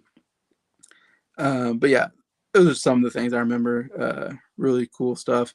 And then there's some trips outside of Prague as well. We took a bus trip and saw 2 different castles, which I'm probably not going to have time to find the name of these castles necessarily, but there's two really. One's more of a chateau, they call it. In fact, I've seen it in some movies. Sometimes if they show Prague, they'll show these castles or these chateaus, and I love that kind of stuff. Um, I don't know if oh yeah, the one was Konopiste or something like that, and it was like a home that uh, I'm forgetting the name of the people, but whoever was the guy that was there before he got murdered, and then that started World War I. If you know that whole story, I'm forgetting the names now, and I'm getting kind of tired because I've been talking a long time on this video. But he had like a summer home, and that was the Konopiste Castle or Chateau, and that was pretty cool. We had like a bus tour, so we got to go to these two different castles and got tour guy that went through the castle. And the main thing I remember is like he loved to hunt, so like all on the walls. I mean, he had like thousands of deer heads and birds and all these animals that he killed and he mounted on the wall. Like it's a bunch. Even had like an elephant, I think, or something like that. It was crazy. Um, then we went to another castle, which I'm probably not gonna remember. That was a little more medieval castle, and that was kind of cool to kind of see more medieval castle like thing. And I remember we got on a bus and it stopped, and we had to like walk up this long like road to get up there, and it was pretty tired when we got there. But I would say it was really I would highly recommend if you can go see those two castles, get a bus tour, go see those two castles right outside of Prague. Definitely worth it. I think that was very fun. Karlstein Castle, yeah, that's it. Karlstein Castle is the other castle. Um, anyways, yeah, we saw those two castles, and then we also took a trip to Kutna Hora. Kutna Hora was kind of a cool day trip to kind of take from Prague. They have a big cathedral there as well that we got to see. Let's see if I can find it. Yeah, Cathedral of St. Barbara is the cathedral. Really cool cathedral there to go see. But one of the coolest things I've ever seen as well is the Bone Chapel, and it's exactly what it sounds like. It's a building full of human bones, which you're like, what? And I've told people about that, and they're kind of creeped out by that. I thought it was kind of cool. Like I've never seen anything like that before. Like I said, in the United States, I don't know if that's even possible, but yeah, it's just and it's very like designed. Like they took a bunch of skulls and like made a pyramid out of them or something like that, or they made a chandelier out of human bones. Yeah, the whole chapel, whatever it is, it's just bones everywhere, human bones. It's insane, and I thought it was like really cool. I was like, wow, I've never seen this many human bones before in a place. And I think it's because of the plague. The plague. I think these were all victims of the plague or something like that. And they just cleaned. The monks had to clean them up, and then they made this bone chapel out of it. It's crazy, but that's what they did. Um, so, in my opinion, it's worth a trip to Kutna Hora to see the St. Barbara Cathedral and to see the Bone Chapel. I think two pretty cool places to see.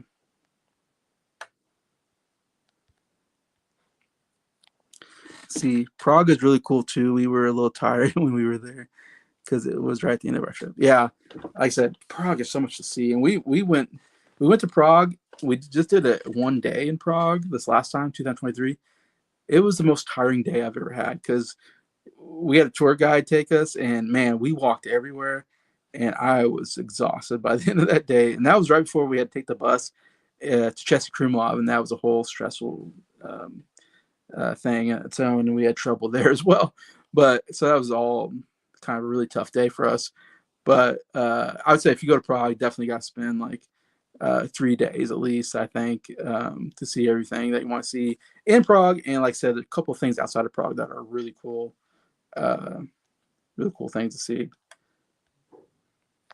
See, like the Bone Temple in 28 years later. I haven't seen the movie, so maybe something like that. But yeah, so yeah, Prague, number 4 on my list. Or was it number 4? Yeah, number 4 on my list. All right, so number 3, we're going back to Germany. And I got a book for this. And we're going to, not a place you might have heard of, but Rothenburg, Germany, number 3 on my list. So, third favorite city I visited. This is, of course, the book I bought while I was in Rothenburg, Germany. Again, it is one of the coolest, again, cities I've ever visited. That isn't like a major city. Like I said, there's obviously the major cities are going to be on your list. But and hopefully I'm recommending some, maybe not as well-known cities to visit if you're ever in the area. Um, but Rothenburg, definitely go see Rothenburg if you have a chance. You're in Germany, it's a must see. We spent like only 2 days here, but we could have spent a third day here. If I would go back, I wish we spent like a third day here. It was one of my favorite visits. And if you look at it, and this is kind of the most this is the most famous shot, like this building here, with the clock tower kind of. I don't know why it's kind of the most well-known kind of building in the place. That it's a lot of guidebooks have the shot of this. For some reason, it's kind of somewhat famous, but it's one of those really just beautiful cities. Uh, it's medieval. It's one of the most medieval looking cities I've ever been to, where they really like. It's interesting how, like, because World War II, some cities were kind of ruined because they got bombed by German planes. This was one of those cities that didn't get bombed by the Nazis during World War II, so they got to keep their old medieval look or whatever. And I love that they preserve. So it's like a very preserved city. It feels like you walk into this main kind of the main town, main center square, whatever, of Rothenburg. Again, it's like you're transported to a different time period. It's just like nothing I've ever seen before. Like, am I still in 2023 when we saw it? I feel like I went back in time, kind of thing. So yeah, so much cool medieval architecture in this town. I think that might be a look at town square there. Yeah, it's just a cool looking town. It's very easy to navigate and get around, which I love. It's a tourist place, but it wasn't as packed when we saw it, I don't think. But as Jackson said, like, London is super busy. Like, I felt like that's what I felt about Munich. Munich, another one of the biggest cities I've been to in Europe. The big city just feels so busy and so much tourism. I mean, so much crowds, and then getting around. You have to get on, trains or not trains, but you have to get taxis or the tube, to get around. So it does take a little bit to get around, but I do love these smaller cities like Chester, Krumlov, Rothenburg, Wittenberg, where you don't need public transportation. You can just walk around and just enjoy the city. And that's what I feel like Rothenburg. Like, you didn't need any transportation. You just walk around, and there's so much to see, and such a not very big place. The Market Square is pretty cool. Again, it has kind of this clock, and at certain times, these figures, these doors open up, and these figures come out. And this is kind of funny because it tells a story, this like kind of fictitious story of the town of Rothenburg, of like this. I forget, they were attacked by somebody, and they made this guy have to drink like so many beers or something like that. And he did. If you can't see it, but this guy's drinking a beer here, and so he like was challenged to drink like so many beers or something like that. And it's called the Meister Trunk. And I guess he did it, and he saved the town or something like that. Anyway, so it's kind of this. This happened during the 30 Years' War, it looks like. Anyway, so this kind of fictitious story that's kind of this myth around this city. You kind of see it in this clock tower, which is kind of, or this, which is kind of interesting. But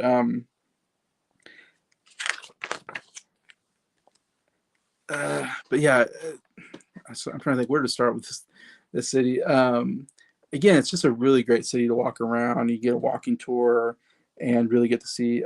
Actually, the best thing is the night watch tour is one of the greatest tours I've ever seen in my life. I can't highly recommend it enough. There's a lot of big churches, like there's St. Jacob's Church there that we went to. This is one of the coolest things I've ever seen. It's like you see there's Jesus being crucified, but it's like depicting pictures of like Jesus and the apostles, and it's all made out of, I think, wood or something. It's like a really cool. That's in the St. Jacob's Church. I thought that was really cool. But so many great paintings. Churches have such great paintings in these old cathedrals. There's another picture of the church. Really cool church. Again, I love old churches and castles and stuff. Oh no, here it is. Here it is. That's what I was talking about. It's all made out of wood, and it's like the Last Supper. Really cool. There's Jesus, I think, talking to Judas or something. Uh, but yeah, I just love all the architecture looks like that. It's just really cool, old looking buildings. Oh, there was a Rotenberg Museum. Yeah, we went to the Rotenberg Museum. Really cool museum. Lots of medieval armor. I love medieval armor and weaponry. It even had like a display case of different guns and stuff. Uh, Besides different like swords and all that. But yeah, I really liked the museum. That was really cool um, place to visit. And there's all these gates because it's still got some of this medieval culture. I should say the best thing, my favorite thing to do in Rodeburg was you can walk around the town. There's like a walkway that goes all around the town. It's like back in the day, like I said, it's medieval times. They had a wall, protecting the city, and they had towers, and they had people lookouts like that, and they had like they had these gates, like you see these big gates, and so you can walk, below these gates where they would have the gates up, and so you can get through, and you can kind of see there these walkways. I love these walkways, and you're just walking along these narrow walkways around the town, and you're just seeing different parts of the town. I love that, and I love it because it's like nobody has that. Like these medieval, I call them medieval. I don't know if there's a better word for it, but uh, yeah, these just wall walkways. A lot of them were torn down after the medieval period. They didn't need them anymore. They weren't useful, and so most places that had them, they tore them down because they don't need them. But that's what I love about Rodenburg is they kept that part of their city as part of their charm of the city. Is they got this big walk around around the city. Um, we have these walls, anyways. But there's some cool places like that. There's a bridge there that we got a cool picture of as well.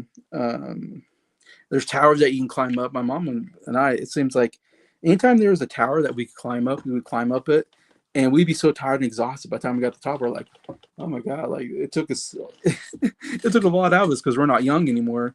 But then you get on top of the tower, and then you get a cool view of everything. So anytime we could climb a tower, we'd climb a tower so we can get a good view of everything. But yeah, there's all kinds of cool gates and stuff, and to me, that's like one of my favorite parts of the whole place is just getting to walk around the town on these corridors and stuff, and through these gates. Um, yeah, and you get really cool views like this. I think you can get that view. That might have been the church. There's some tower or something that you climb up and get a really good view of the town square like that. I remember we did. Um, yeah, I'm sorry, I'm just showing pictures, but yeah, so many cool architecture. So Germanesque. um, there was a torture museum, I think, but we didn't get around to going to that. But I've heard that's a pretty cool. We unfortunately were too late to see that. Um, Looks like there's another church, St. John's Church. So the St. Jacob's Church, St. John's Church. All these towers you can go up, different gates. Um, See, like how cool is that? That's just so cool looking. Sorry, I'm just kind of going through trying to find things to talk about. Um, there's this night watch tour. Like I said, it is the coolest tour. It's at nighttime, so it's a little bit darker. And the guy that does it, he's been doing it for decades and decades. He's been doing this tour at night, and he's dressed like a watchman. So he's dressed like he has like this, old timey outfit, and he has this weapon that they used to. And he talks about, and he has like a lantern that's hooked onto this like spear like weapon. I forget what it's called, but and you go visit and you go and you start in the town square and then you walk around the town following this guy in this outfit with a lantern. It's so cool. And then he stops at places and then tells you the history. And he talked about like how the plague, what happened when the plague hit. It was very interesting, actually. Some of the most coolest facts. And he's funny. It's one of those things. I love tours where they're full of interesting history and facts, but also are very funny. And that's what this guy was. Plus, he dressed up, really dressed up like a watchman, which was cool. Um, that was, yeah, like I said, one of the coolest tours I ever got got to go through. Definitely, I can't recommend that enough. If you go Rotenberg's, walk around the town, like I said, go to the museum, go to the churches, and go to the night watch tour at night. That's why this is number 3 on my list. Those are some of the favorite things I got to do while I was in Europe, in my opinion. Yeah, like I said, and you get to like get these cool views like this, on the out edges of the town.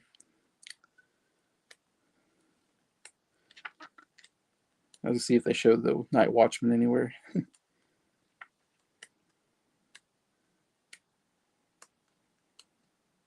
There he is. All right, there's the night watchman, and that's the exact same guy that we had on our tour. And this guy's been doing it for probably 20, 30 years. I don't know. He's been doing it forever. And yeah, it's so cool. He looks cool. You can get a picture by him before the tour starts. And yeah, he just goes through different parts of the town and explains how it worked back in those days, like how the gates would there was a curfew, the gates would close, and so if you're outside or outside the city during curfew, then you'd have to pay money to get in because the guy who watches the gate would have to let you in. And there'd be there's like a big gate, and then there's like a small door at the bottom of the gate. So if you were late coming back and the gate was already closed, then you had to crawl through the small door, kind of to humiliate you for coming in late.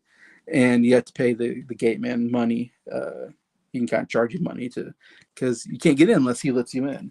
So it's just cool little stories like that throughout the thing. Anyway, so yeah, Rotenberg, Germany, very cool town or city to visit. I say town because they're not as big as the big cities. Some cities that were bombed heavily were restored to look the way they did previously. Yeah. Okay, like Frankfurt.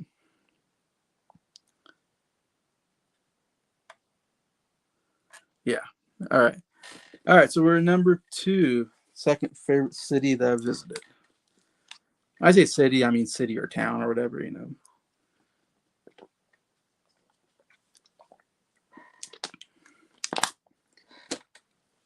All right. Second favorite, which I talked about a little bit before, and I'll see some again. And that is London, England. So we're going back to England. And yeah, second favorite city is London. So if you're from England, you'll be happy to hear that. But again, I spent about 4 days there back in 2015. And man, it was really awesome. It's the first time I by myself, which was kind of cool to. And of course, the great thing about England is people speak English. So that's one of the best things about going to England. But yeah, London. Of course, this is a must-see for anybody.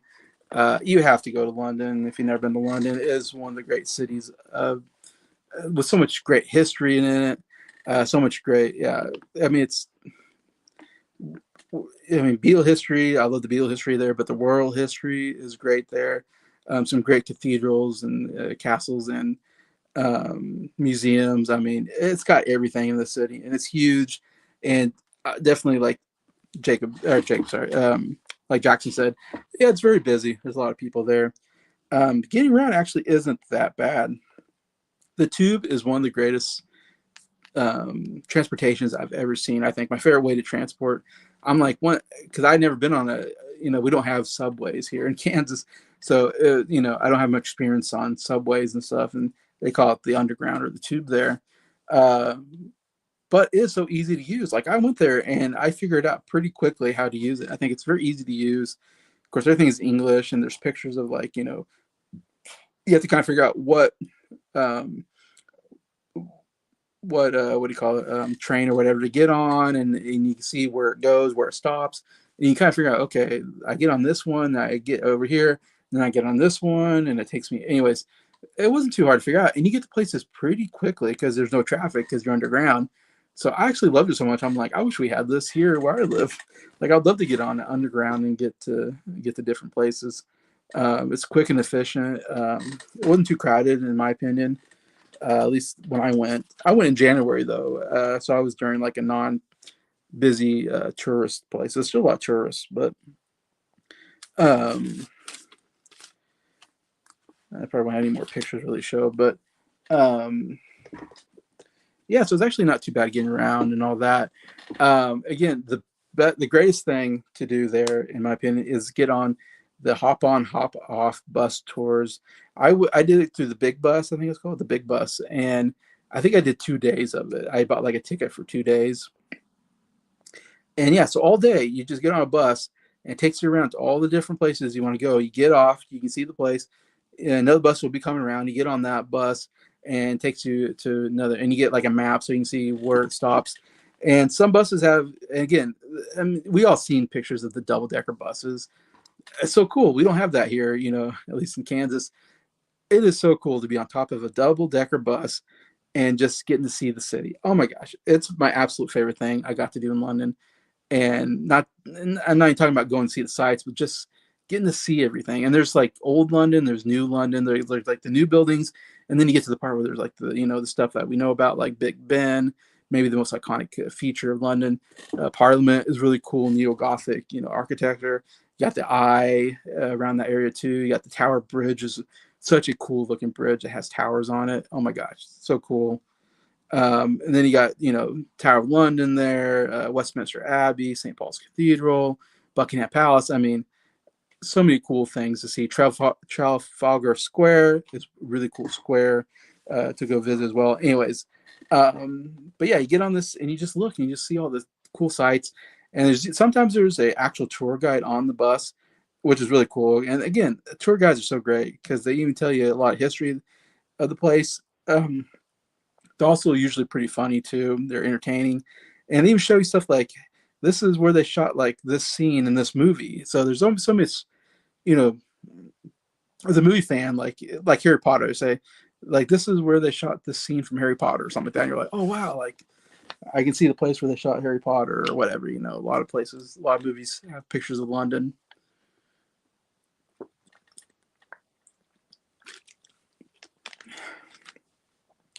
So it's so cool to see those kind of sites. And yeah, and sometimes it's just an audio tour. Sometimes you get on there and there's not a person on there, but you have like a thing, you put like an earbud in, and has like a someone doing the tour. I can't remember who did it, but and you just listen to it and as you go, and it's still pretty cool too. You just don't get any, it's not as cool as a live tour guide, but still pretty cool. Anyways, but yeah, to me, like one of the things I would even say if I was to go again, which I'm actually planning on getting the, I'm only spending like maybe one day in London, so I feel like I got my taste of London last time.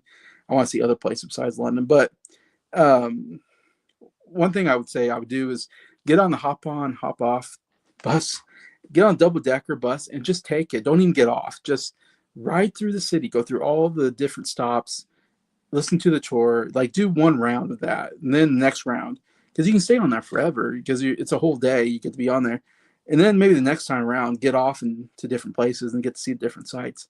Yeah, it's to me my favorite thing I got to do in London is just be on that double decker bus. It was so fun.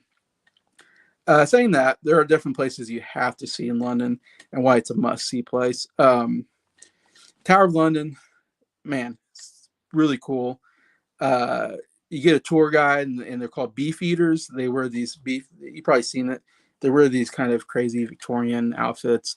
They have guard outfits that they used to wear back in the day.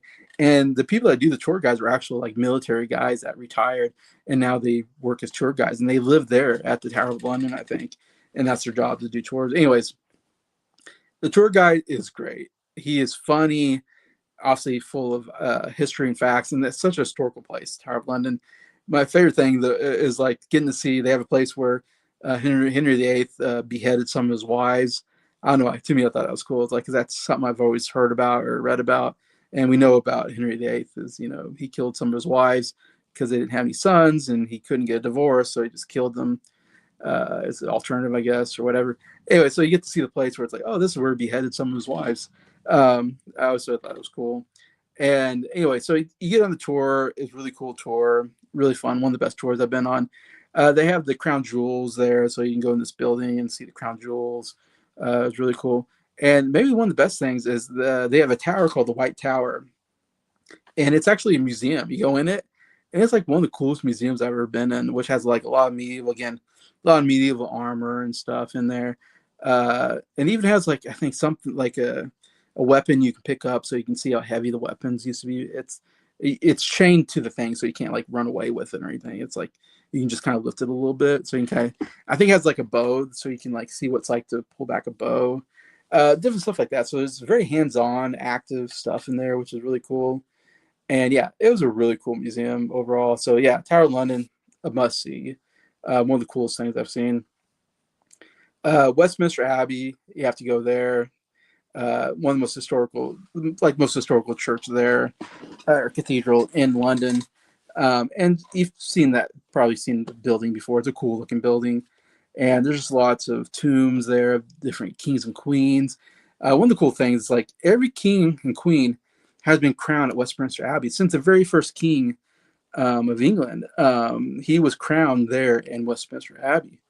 So that's really cool. And they even show you like the display case, and they'll have like the chair that they sit in, and the crown and the robe and like the scepter that they like. Every king and queen like sat on this chair, wore this crown, had this robe, held these two scepter things, and they have the whole ceremony. You know, every time they have to change king or queen, which we've only seen once because there's only been one. There's been one queen my whole life until she died, and then we have a king now, or they have a king now in England. So that's the only time I ever get to see like a change of the, crowning a new king or whatever, which is cool. So yeah, so they have every ceremony there. So that's kind of cool to see that history there. And again, just so many people, historical figures buried there. It's a really cool cathedral. The other cathedral church that you have to see is St. Paul's Cathedral. That is another. I mean, it's just cool. There's two of the coolest cathedrals I've been to in London, and St. Paul's. I think I forget one of them. A lot of kings and queens get married in. One of them, Princess Diane, got married in. I think of St. Paul's Cathedral is the one princess. She had this big famous wedding, huge wedding with King Charles. Princess Diane. She had this beautiful dress. So I think that was at St. Paul's Cathedral because there you can seat more people or something there. Anyways, but St. Paul's Cathedral, just like Western Avenue, just absolutely beautiful. In both places, you kind of get like a audio tour, which you hold to your ear, and you just follow it as you go around, which is nice. It works very well. I've seen a lot of museums like that. One of the coolest things about St. Paul's Cathedral is you can climb up to the top tower of the cathedral and get a really cool view of London. Now, there's a lot of steps. It's like 250 steps or something like that. And it's funny. You first start out, and the steps are very wide, and they're like cemented. Not too hard to get up. But as you go up, it changes, and it gets narrower. And then now they're not cement; they're wooden stairs. All of a sudden, like, oh, okay, like this is a different part. So now you're climbing up these wooden stairs, and it's steeper, it's narrower. Like, okay, and you go up a little bit more, and you're going around, like you're kind of going around to the top of this tower. And as you go up, all of a sudden you get to this place where it's very narrow, and you're climbing like a ladder up to the top part. Anyways, and it's like one of those places where I can barely fit in, like I can barely squeeze in. So it's not for everybody to try to get up there. In other words, and this is 10 years ago. I was 10 years younger. Um, so if you're not good at walking stairs, don't go up it because it's a lot. I remember back then, 10 years ago, when I was in my 30s, I was really tired by the time I got to the up part tower. But it's worth it just to get up there and see the view of the city of London. It's really cool. Once in a lifetime kind of opportunity. I remember I got up there and it started raining on me. And I was like, oh God, now it's raining. So I had to get like underneath something. But the thing about England, or at least London, I know, is that it can rain on you for a little bit and then it can stop, and you just never know what's going to rain. It just rains on you randomly at certain times. The weather's very unpredictable there, in other words.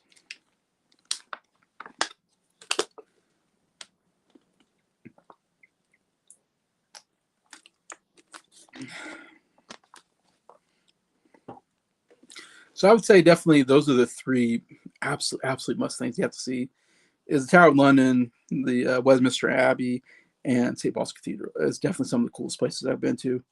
Outside that, other places I would recommend, of course, you have to go see Buckingham Palace. If you can see the changing of the guard, I didn't see the changing of the guard when I was there, but I know the changing of the guard is like really cool. So I mean that'd be a must if you can see the changing of the guard. I didn't, but uh, it's worth a look. I mean, there's not much you can do there. There's a big gate, of course, that closed, and you can just look through the gate and you can see there's where the Queen or King lives, Buckingham Palace. It's it doesn't take long to look at it and go, all right, there it is, and then you move on. So it's not as cool as some of the other places, but it's, you know, you have to go take a picture and say, there's a King of England or Queen of England. Um, another place, well, another place you have to go is the British Museum.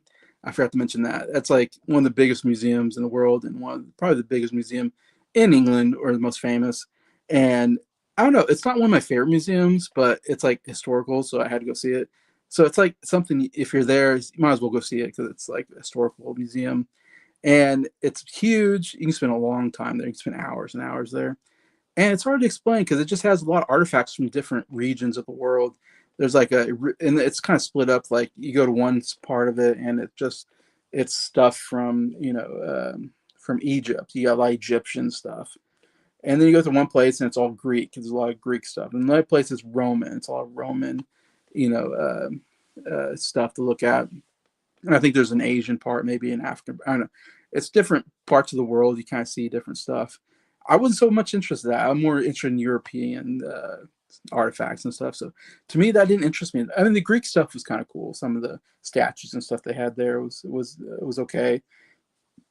But there's so much I'm sure I didn't get to see all of the British Museum. I remember there's one room which was all like clocks, I think, or something, or watches. There's one that's all money, different kind of monies around the world. I don't know. It was definitely some cool stuff. Definitely something to check out, the British Museum. But again, I said there's a square called the Trafalgar Square. Definitely really cool. There's a cool statue there of a famous military guy, and I'm forgetting his name. And there's some statues around that area. There's a fountain, like I said.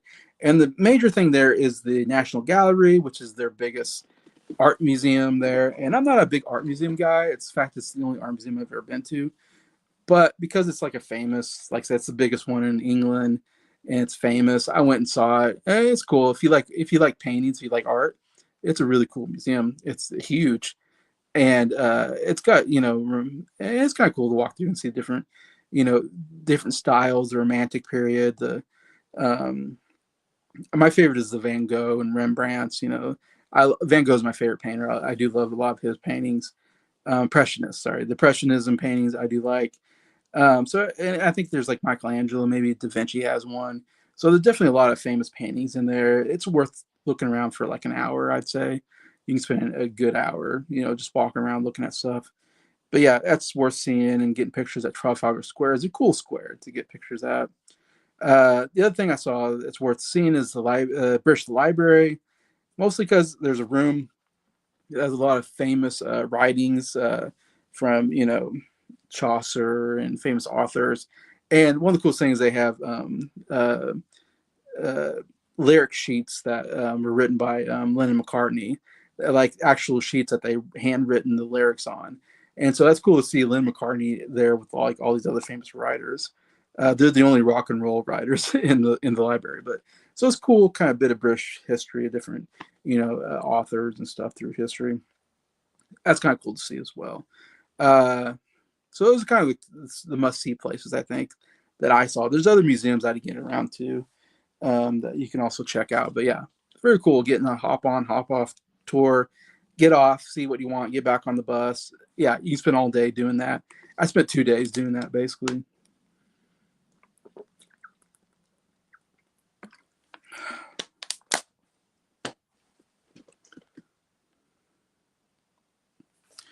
See, I used to walk by St. Paul's Cathedral on the way to university. I saw the opening of Lawrence. Wow, that was so cool. Yeah, oh man, that'd be so awesome to walk by St. Paul's Cathedral constantly. So you must spend a lot of time in London if you're going to university. I know you were in Dublin or something. Let's see. I don't think I saw this one. See, I think my favorite thing about London are the food and the movie scenes. Yeah, every food culture you could think of is there. Yeah, always classic movies playing. Yeah, yeah, you can get everything you want there. It's so big. Um, yeah. The only other thing I can talk about London is, of course, the Beetle part. One of the reasons why I wanted to go to London is I wanted to walk across Abbey Roads, and that was such a cool bucket list thing to do. If you And there's a lot of Beatle fans out there. I mean, come on, even if you're not a big you know about the Beatles, you know about Abbey Roads, the most famous road probably in the world, that people walk. It's crazy because it's a road. People are driving, but people are constantly taking pictures because it's a famous, it's on the Abbey Road album cover. It's one of the most famous pictures of all time in rock and roll history. And so, but there's a walking tour I went on, a Beatles walking tour. So I highly recommend go to the Beatles walking tour. There's a tour guide that's been doing it forever. He's proclaimed the biggest Beatle expert or something like that.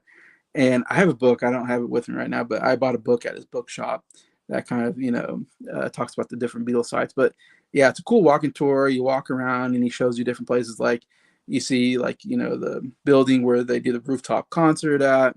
Yeah, you see the Indica Gallery where John Lennon and Yoko Ono met at. You see the Paladin Theater where they first kind of started becoming famous, playing at the Sunny Night at the Paladin Theater, or whatever. So that's cool to see. There's a Trident music studio there where they did record some of their music for some of their albums there that you get to see. And then, of course, the grand finale, the thing you really were there for, is to see Abbey Road Studios. Yeah, the tour ends at Abbey Road Studios, and obviously it's like the mecca for a Beatle fan to get to stand there and get to look at the famous outside, which is Abbey Roads, and take pictures and think about, man, what great music was made in this studio, and the Beatles got to be there. And of course, did all their famous stuff there as well, and other bands and all that. So it's so cool seeing that. And then, of course, walk across Abbey Roads, and I have a picture of it that I have. I made to a metal frame thing. Definitely one of the coolest things I ever got to do in my life. You got to walk across the Abbey Roads like the Beatles, and someone was kind enough to take my picture so I got a picture of myself walking across it. So cool. But yeah, so definitely must do, especially if you're a Beatles fan. But yeah, that's stuff I did in London. Yeah, definitely a real cool city. So much cool stuff to see and do there. And there's so much stuff outside of London you can go visit for one day that I would love to go back. Like I am going back. I don't know if I'll be able to do anything. If I could, I'd love to go to some other places around that area.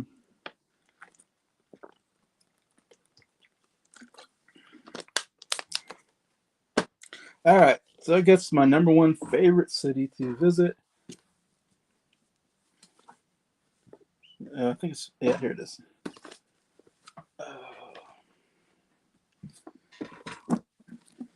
And that is Hallstatt, Austria, which that's a picture of Hallstatt right there. It is the most beautiful place I've ever been in my life. I love it so much. I've been there twice. I went there in 2008. My mom and I went and we spent a couple days there in Hallstatt. And then our last trip in 2023, we spent a couple days again in Hallstatt. So it's the only city I think I've visited twice. I have.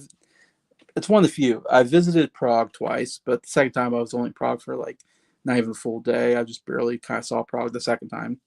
Unlike the first time, like I said, I spent like 5 days in Prague. But besides that, I think it's the only place I've been to twice in my life in Europe is Hallstatt.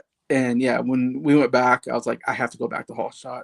I loved it. My mom, remember first time mom talking about it and like being like it sounds like a real cool place. And then when I saw it, oh my gosh, it was like you're in heaven. I mean, in Hallstatt, you probably never heard of Hallstatt. You're like, Hallstatt, what's Hallstatt? It's in Austria, kind of on the, I think it's west of. You can go to Salzburg and Hallstatt, very easy.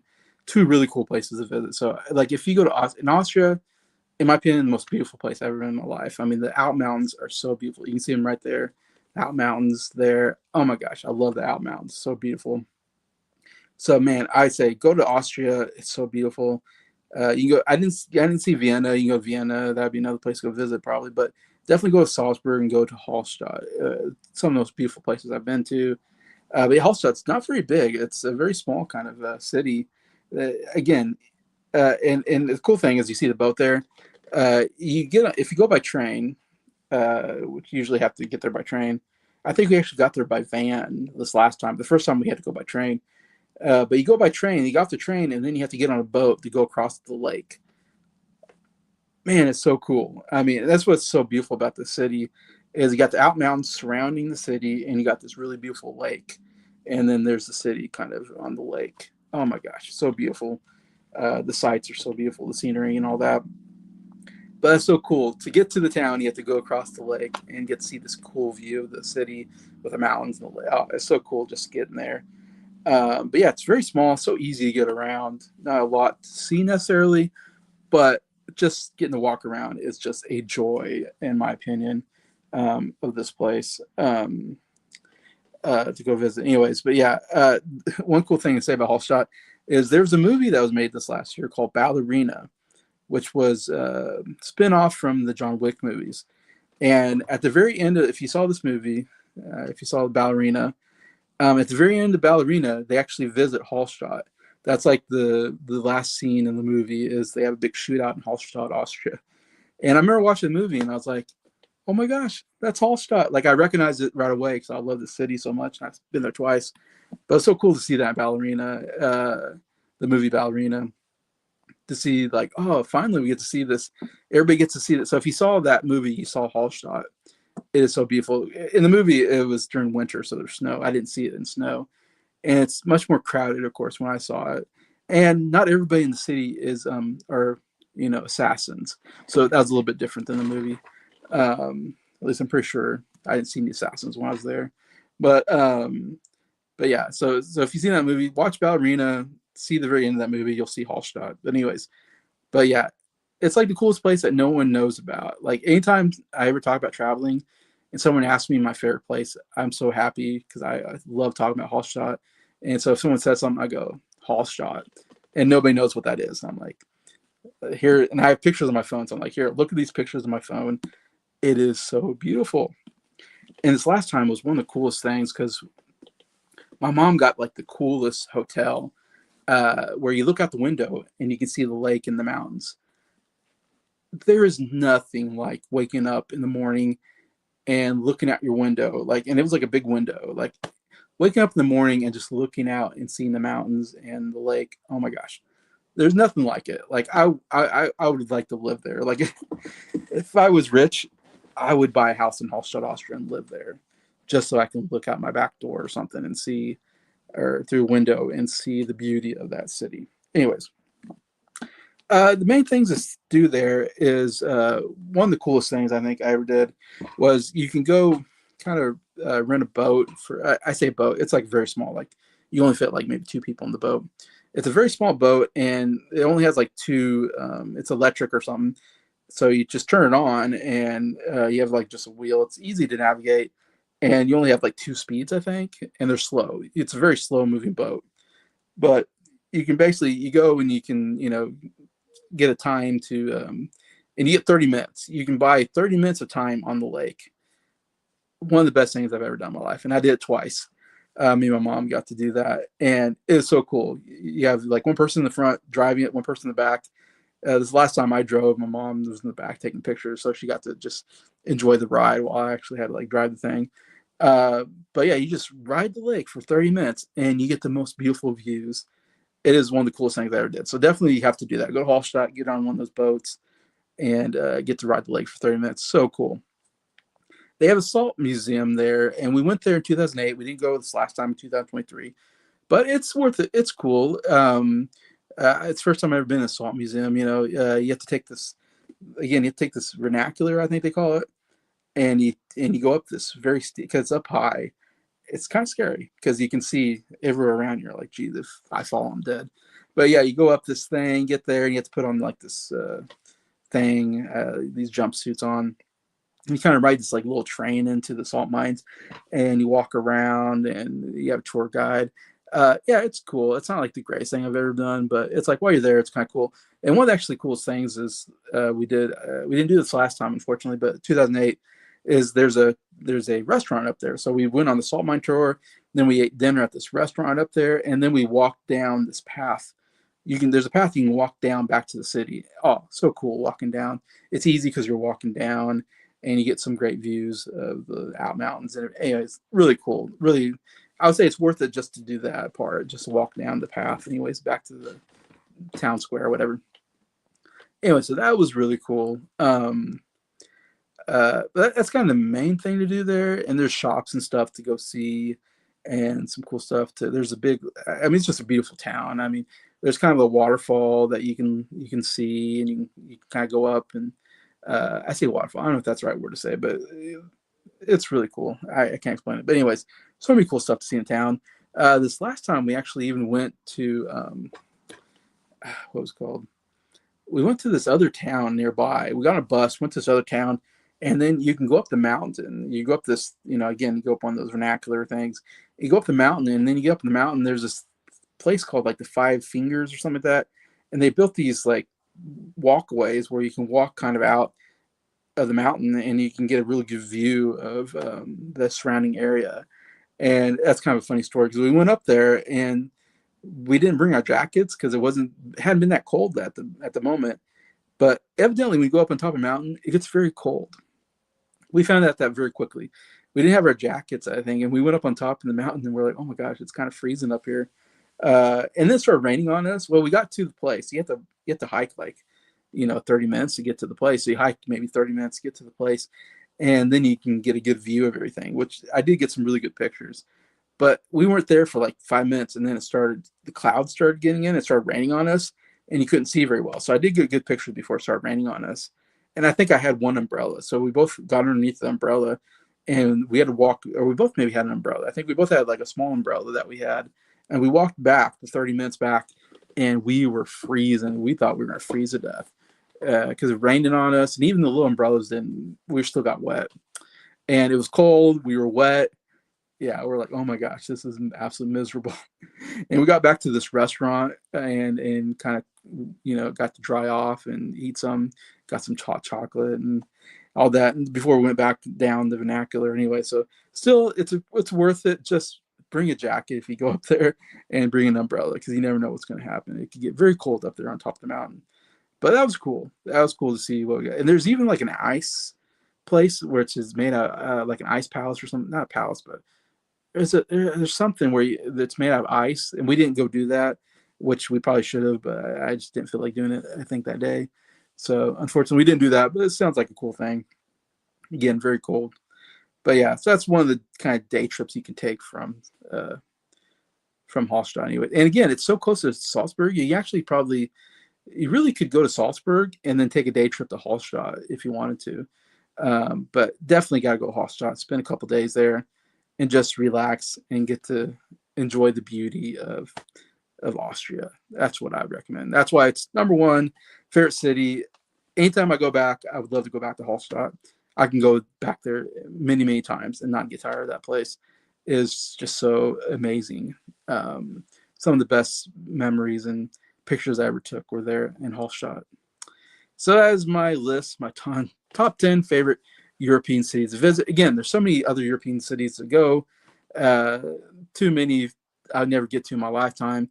But definitely, I want to do this because I love talking about traveling, and I'm excited to go back to England next year. I'm really, really planning that out right now, and it's so fun thinking about hopefully see my friends and see some other cool places. And who knows what else I'll get to see in the future. But tell me what you've been to. What's your favorite city, Jackson? So thank you so much for sharing your thoughts on some of the cities. You've been to a lot of cool places, and you traveled more than me even. And you're younger than me as well. So, but yeah, I think you'll agree with me, man. There's nothing like traveling. It is a blast. It's once in a lifetime, seems like opportunity. And I've done it 3 times, maybe 4 times coming up next year. So much things to see in this world, and to experience, take those experiences. Don't just, stay at home and not go anywhere. That's my opinion on that. Because your money will go away, your looks will go away, you get older, but you always have those memories of traveling that will never go away, and you'll cherish for the rest of your life, in my opinion. Anyway, so that's my thoughts. I'll go through 10 real quickly. Number 10 was Eisenach, Germany. Number 9 was Hohenschwangau, Germany. Number 8 was Munich, Germany. Number 7 was Wittenberg, Germany. Number 6 was Český Krumlov, Czech Republic. Number 5 was Salzburg, Austria. Number 4 was Prague, Czech Republic. Number 3 was Rothenburg, Germany. Number 2, London, England. And number 1, favorite city is Hallstatt, Austria. So that's it, my video. I hope some people enjoyed hearing some of my stories and travels and get some ideas of maybe inspire somebody to travel. I hope so. I hope someone gets inspired, maybe does some traveling someday, get to see some of these cool places and get some good recommendations and enjoy that anyways. Besides that, yeah, tell me what your favorite cities are in Europe. Love to hear anybody else's thoughts and stories and ideas of European travel and what to do and recommendations. Anyway, so thank you so much for watching this video. I appreciate all of you, and I hope you really have a great weekend. I'll see you later.